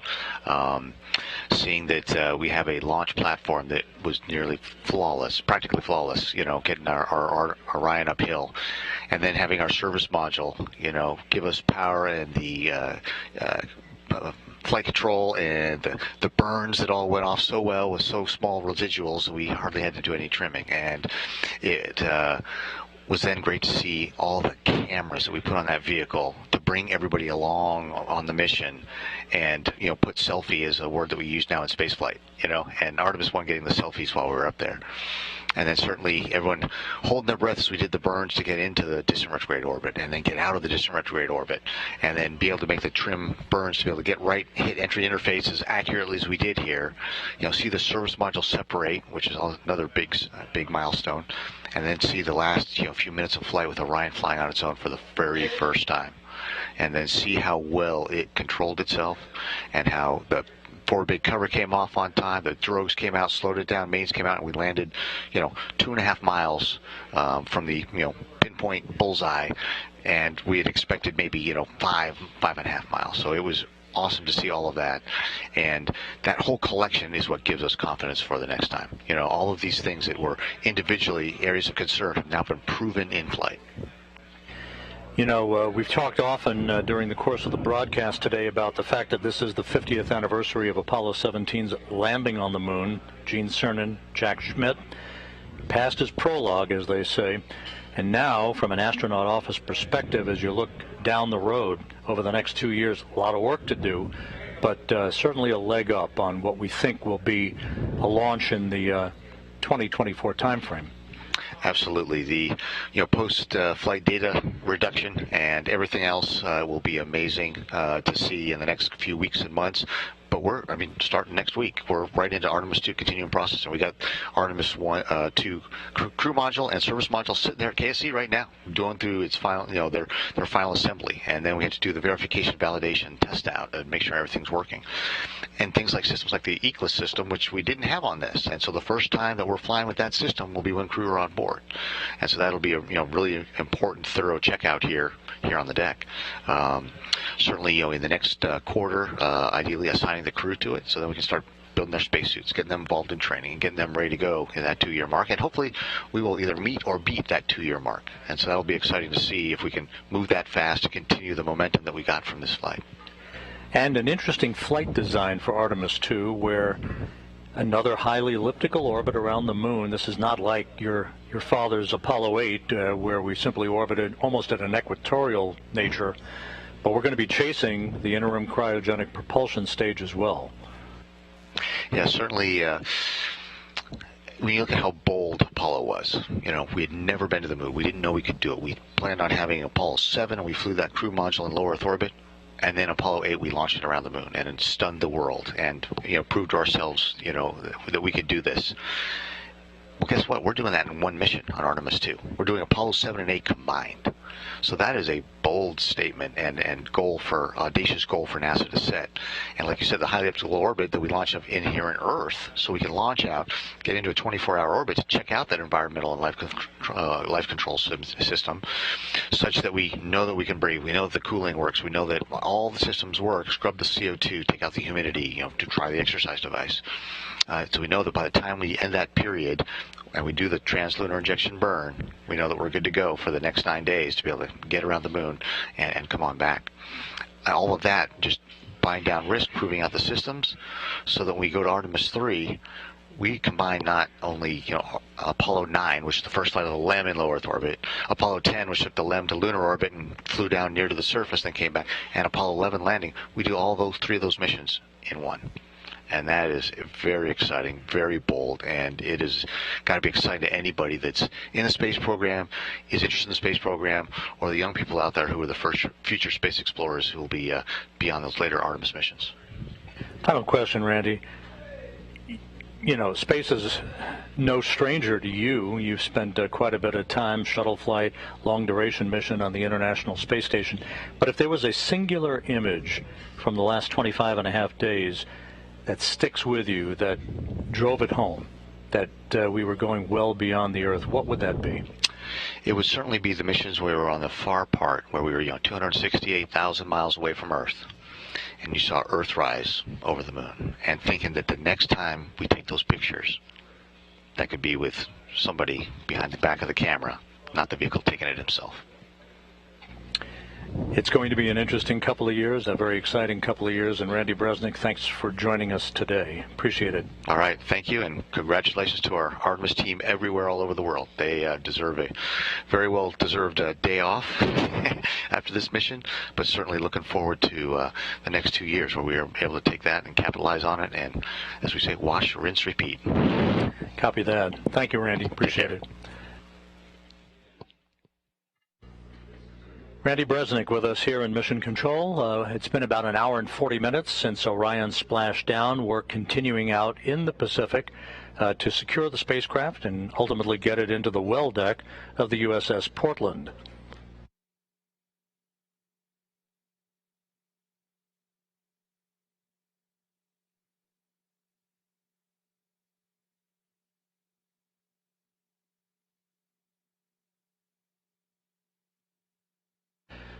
As the team here in Mission Control works through the post-splashdown procedures before they hand the vehicle over to the Exploration Ground Systems Recovery Team on the USS Portland. Again, let's go back out west of here to west of Baja, California, where Daryl Nail is standing by on the deck of the USS Portland. Daryl?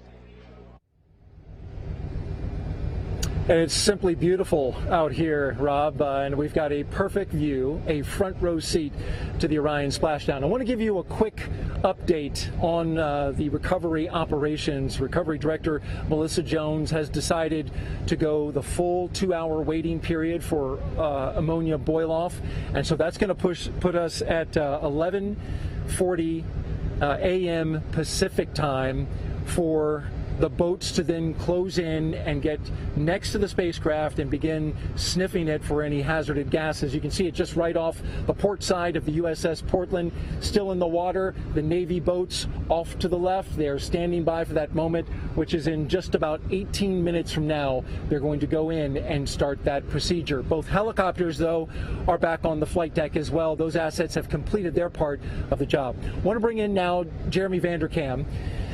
This is a special individual. Well, of course, everybody's special, but when it comes to the heat shield, this is something you know well. You are the Deputy Thermal Protection System Manager for the Orion program. Your team designed the heat shield, tested it, and have been basically there from the start of this. And so I want to ask you, this of course has been the primary objective of this test flight. That's right. Testing the very component, the heat shield, that you and your team helped design. And so I want to ask you, first of all, how much do you just want to get out there and take a look at that heat shield, which is right behind you? I can't wait. Yeah. I tried to convince lots of people to let me in the small boats. Didn't happen, but that's okay. We'll be doing our inspections once we get hard down in the well deck later this afternoon, and we'll get a good look at how we did. Do you have any early information from the imagery that has been taken thus far? Not a lot so far. We've been, looking at the capsule as it floats in the water through our binoculars and whatnot. Everything looks great, exactly as we expected it so far. But yeah, we'll get the details going here in a few hours. So tell me about this particular heat shield. It is different and also similar in ways to previous heat shields. Tell me about it. How does it work? Yeah, so this is the largest ablative heat shield that humans have ever devised. For a spacecraft devised to take humans farther away from our home planet than ever. So what we did is we combined some older technology. We actually resurrected a material system from the Apollo program called AVCOAT, and we modified the way that it's applied to our vehicle for Orion in a more programmatically modern way, if you will. So the way that we do it now is you got a piece of I have a sample here, a test sample. So the brown material in the middle here is our AVCOAT material, and we make it in blocks, and we bond those blocks to the base of the Orion spacecraft onto the heat shield there. It looks like wood. Yeah, it does. It does look like wood. It's not. I can assure you. Yeah. And then there are seams between those blocks, which is the red element that you see here. And in this test sample, we've actually applied heat in our test facilities at Ames Research Center in Mountain View, California, to simulate the heat of reentry, to char the surface just as it is on the base of the spacecraft right now. And then what we'll do is when we get the spacecraft back in, we'll go and look at how that heat shield works compared to our test results. And that'll allow us to certify then the heat shield for Artemis 2. You've done a lot of testing on this heat shield, but you were telling me that no matter how much you test it, you can't duplicate what it just went through. That's correct. Yeah, what I'm holding here is about the largest size thing that we can test. And obviously the 5-meter Orion heat shield is much larger, so we have a lot of extrapolation for scale that we have to do. And similarly, our test facilities can't reach the combination of heat flux, pressure, shear stresses, etc., that an actual entering spacecraft does. So we're always having to wait for that flight test to get the final certification that our system is good to go. So I'll trade you props here and let you hold the actual Orion. And tell me, you said you've used binoculars, you've sighted the spacecraft. One side of it, I guess, gets a little more charred than the other. What have you seen? Yeah, so far it's actually looking like we expected. The inward side is the hot side of the vehicle. And so we can see that, for example, the thermal control tape that we put on the exterior of the vehicle, all that shininess that we saw pre-launch is basically gone on the windward side, as expected. And then on the leeward side, where the windows are, I'm seeing a fair amount of tape remaining, as expected. So our heating predictions, how that the heat contours over the vehicle were predicted to be, looks like that's how they were. So, so far, so good.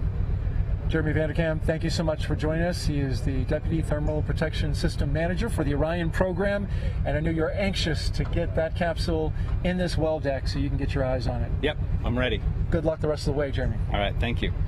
All right, we'll send it back to you, Rob.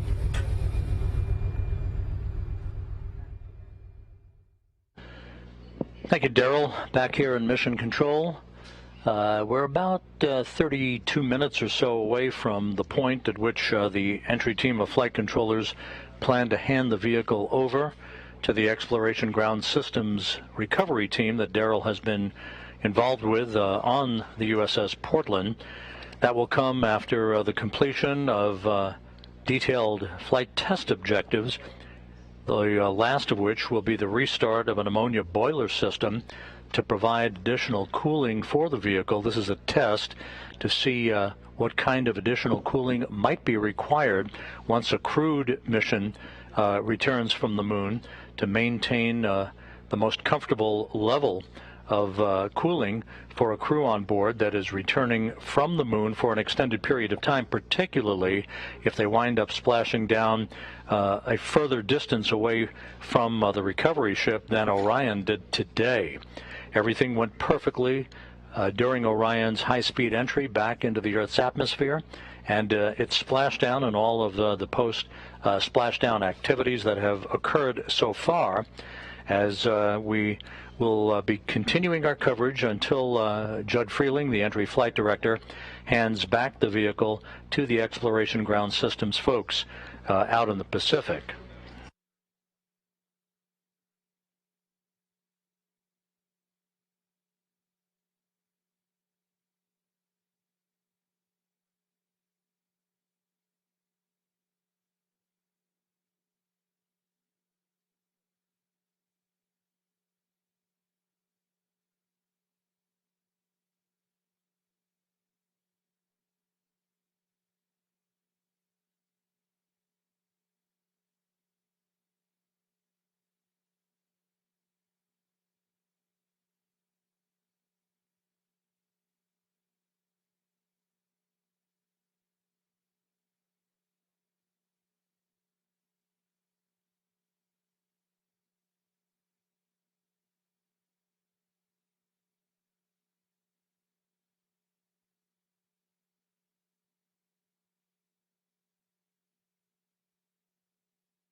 And again, back here in Mission Control, you're looking at Flight Director Judd Freeling.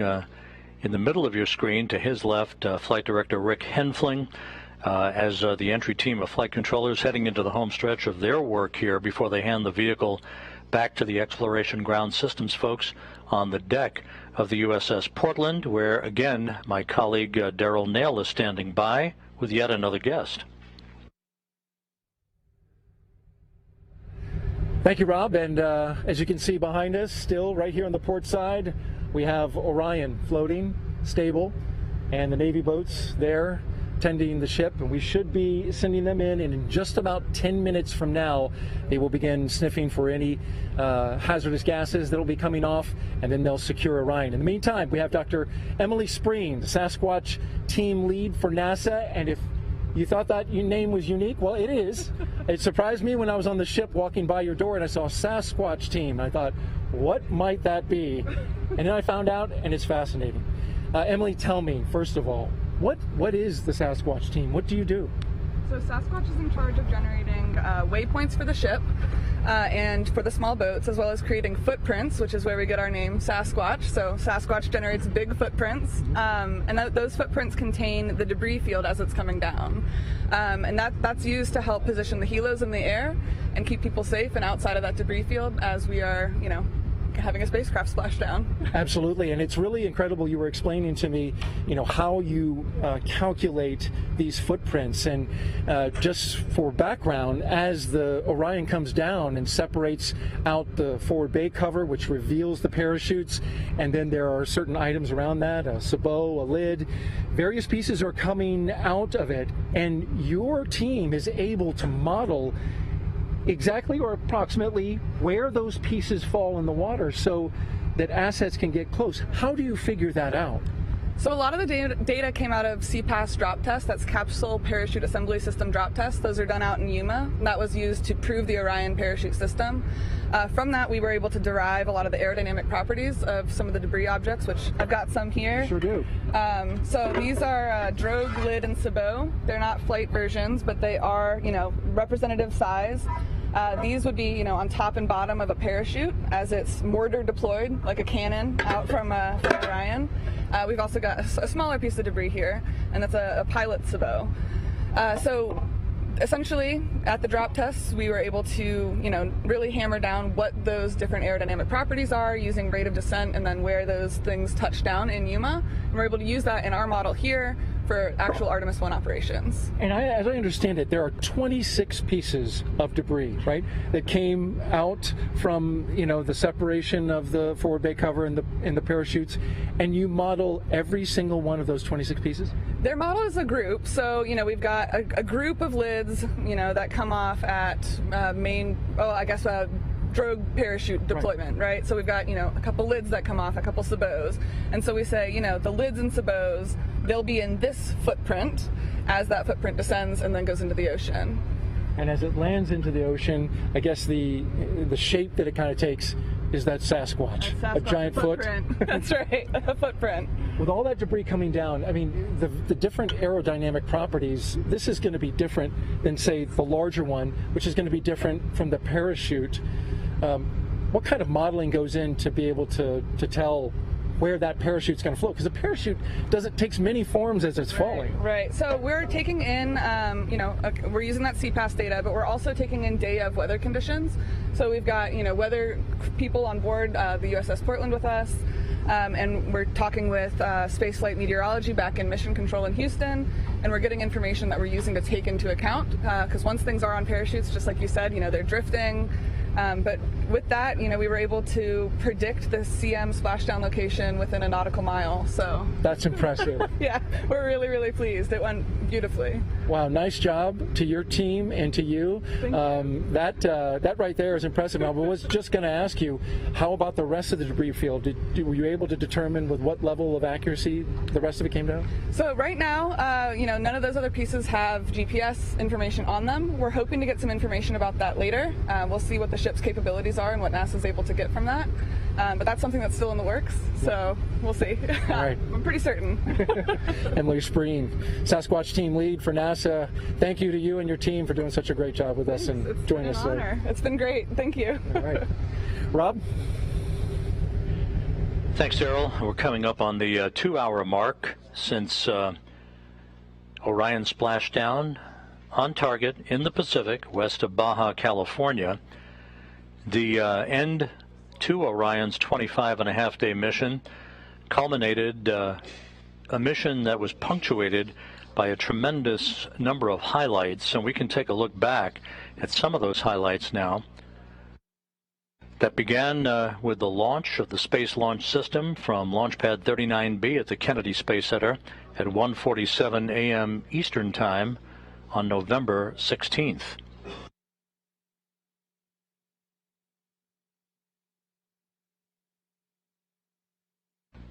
The Space Launch System lifted off, conducted a roll program to place itself on the proper azimuth and the proper trajectory to enter a orbit of the Earth.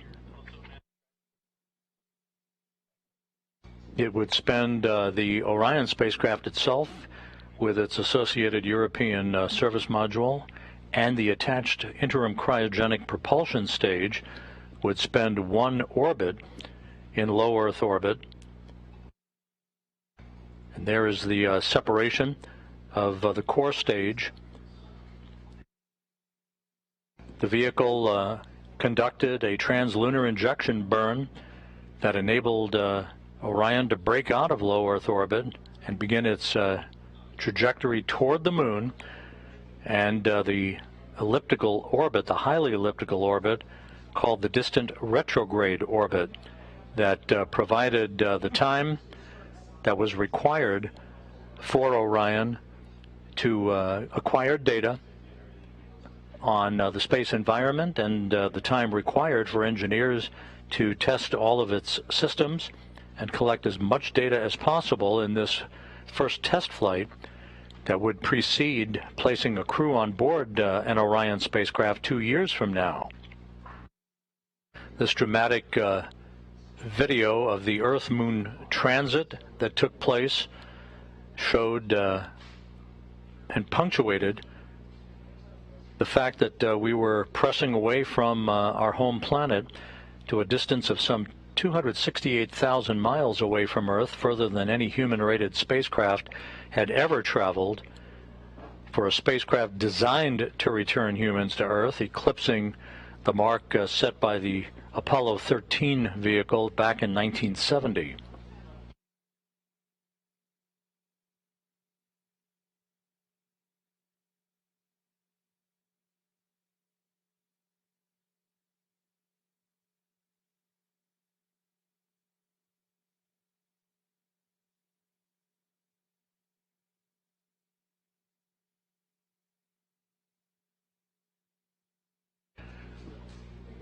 The distant retrograde departure burn that began the trip home for Orion this past Monday. You can see the effect of that engine firing on the solar arrays on Orion's service module. That, in effect, was what amounted to a deorbit burn of sorts that placed Orion on a trajectory to return to Earth, which it did today with a splashdown 1 hour and 58 minutes ago.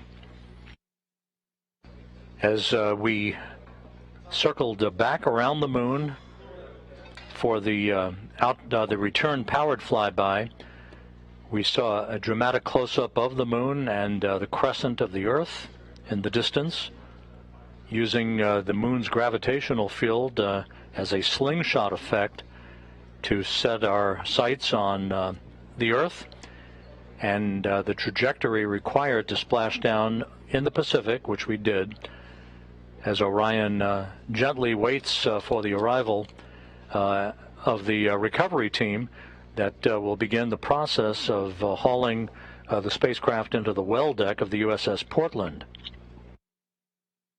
And this was the view from the cabin camera looking upward out of the forward bay, basically the top of Orion, as the first chutes were deployed. These were the forward bay covered parachutes that in turn pulled out drogue chutes and then the three main parachutes to dramatically slow down Orion's descent back to Earth. And as you see here, under three fully reefed chutes, Orion finally splashed down at 11:40 a.m. Central Time, 9:40 a.m. Pacific Time, to wrap up its mission of 1.4 million miles.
This is Mission Control Houston. Flight controllers here reporting back to Flight Director Judd Freeling that they have begun the power down of Orion's systems, with everything looking good and data having been acquired.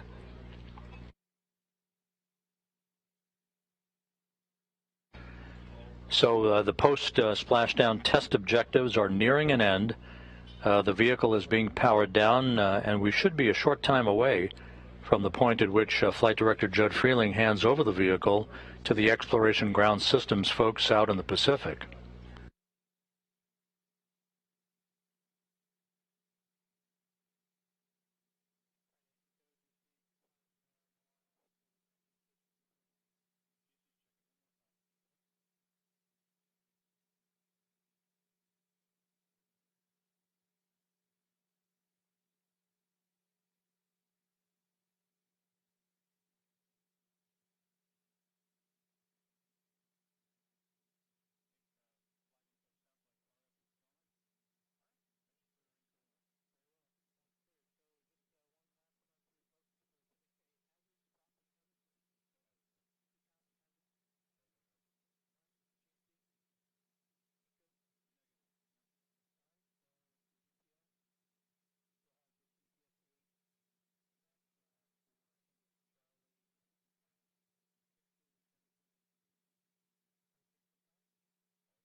We'll be heading back shortly to the USS Portland, but as you can see, the first contingent of the Navy boats are approaching the Orion spacecraft, which is in great shape following its high-speed entry and splashdown that occurred just over 2 hours ago.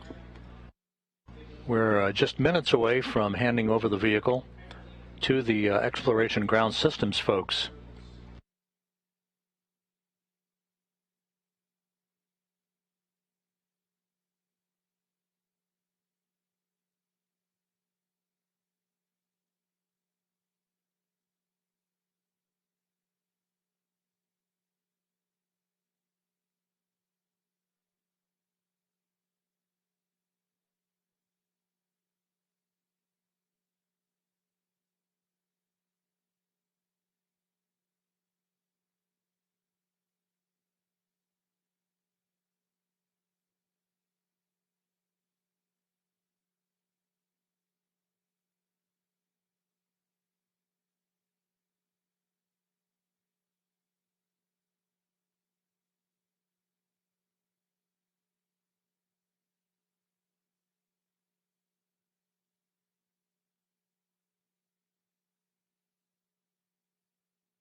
This is Mission Control Houston. Entry Flight Director Judd Freeling, who also was the Ascent Flight Director for Orion's launch aboard the Space Launch System 25.5 days ago, is addressing his team of flight controllers here in Mission Control.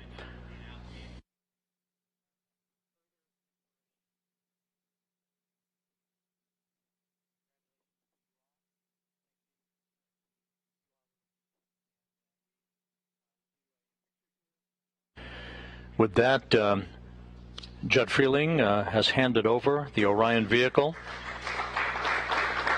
to a round of applause.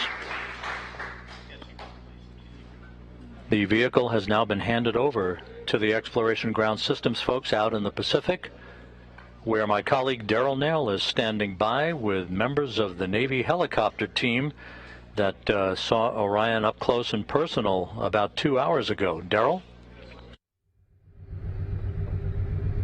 That's right, Robin. They were the first to see it. They picked up the heat signature as it came above the horizon, and they were the first to have a close-up look of the Orion crew module as it was in the water. I have with me, as you mentioned, 3 Navy pilots with the HSC-23 squadron in the Navy. They were flying the MH-60s, the Nighthawk helicopters. I've got Jacob Naylor, Jackson Cotney, and Gabe Weigelt.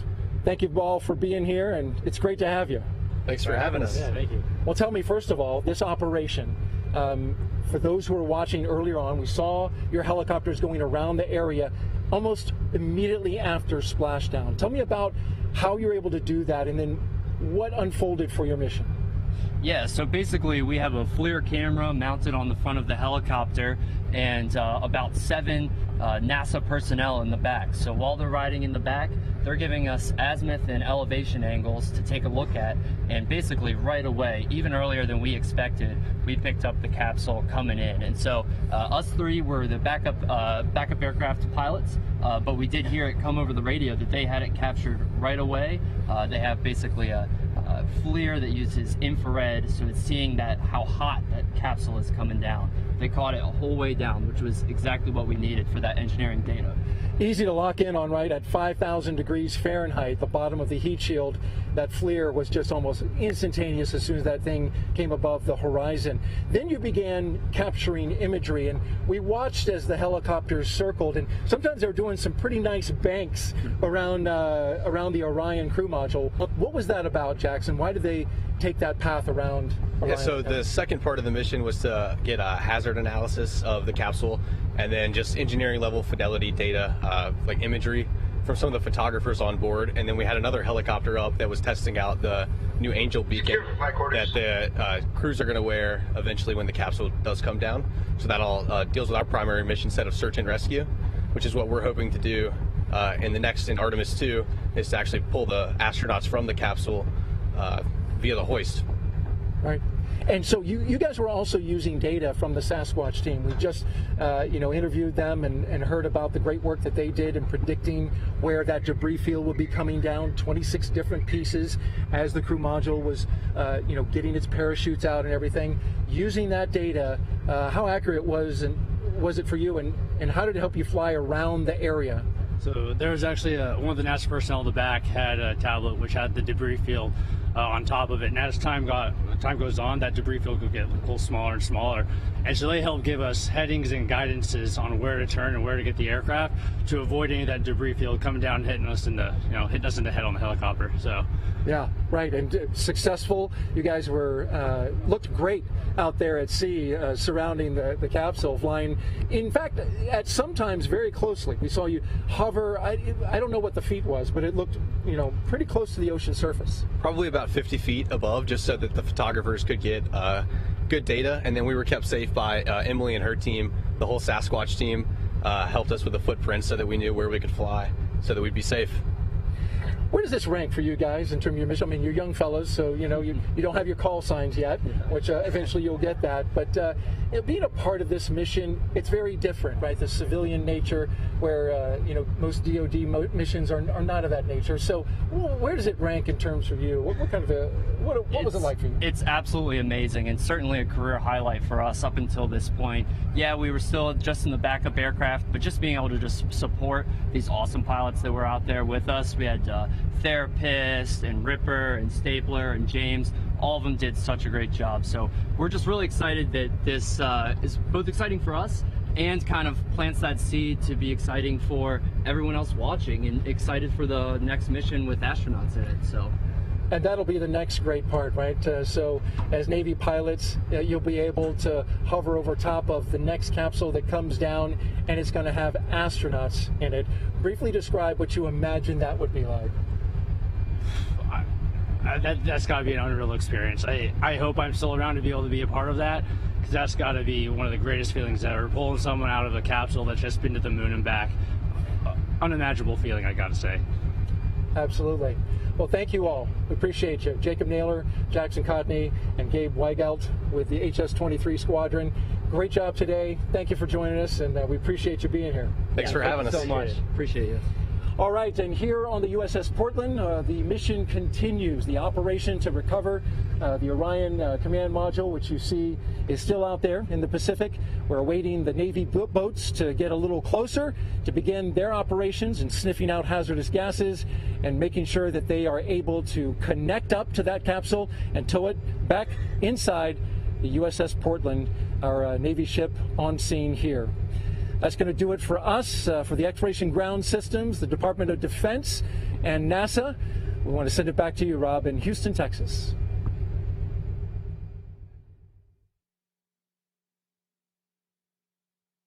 Thank you, Daryl, and magnificent job out there on the USS Portland, and the work is just beginning out there, as you heard. Here in Mission Control, the work is over for the entry team of flight controllers who have handed the vehicle over to the Exploration Ground Systems folks out in the Pacific, with the power down of Orion having been completed. Entry Flight Director Judd Freeling has released his team, and they will be making their way out of Mission Control, with Orion's handover now complete. Splashdown occurring at 11:40 a.m. Central Time, 9:40 a.m. Pacific Time. The team is posing for a team picture before they are released for the day. Upcoming, you can follow, if you wish, all of the remaining recovery work, including the Orion being brought into the well deck of the USS Portland on the YouTube channel that you see there, www.youtube.com/KSC Newsroom. The Kennedy Space Center Exploration Ground Systems folks now in charge of the operations to bring Orion back into the well deck, to get it back on shore, and then transport it back to the Kennedy Space Center for post-flight analysis. That'll wrap up our coverage of Orion's return to Earth, and let's point you to our post-splashdown news conference that's coming up at 2:30 p.m. Central Time, 3:30 p.m. Eastern Time on NASA television, as a variety of folks discuss entry, splashdown, and recovery, and take a look back at the 25-and-a-half-day mission of Orion, its first flight, next stop, a crew on board 2 years from now. With that, we wish you a great Sunday. This is Mission Control Houston.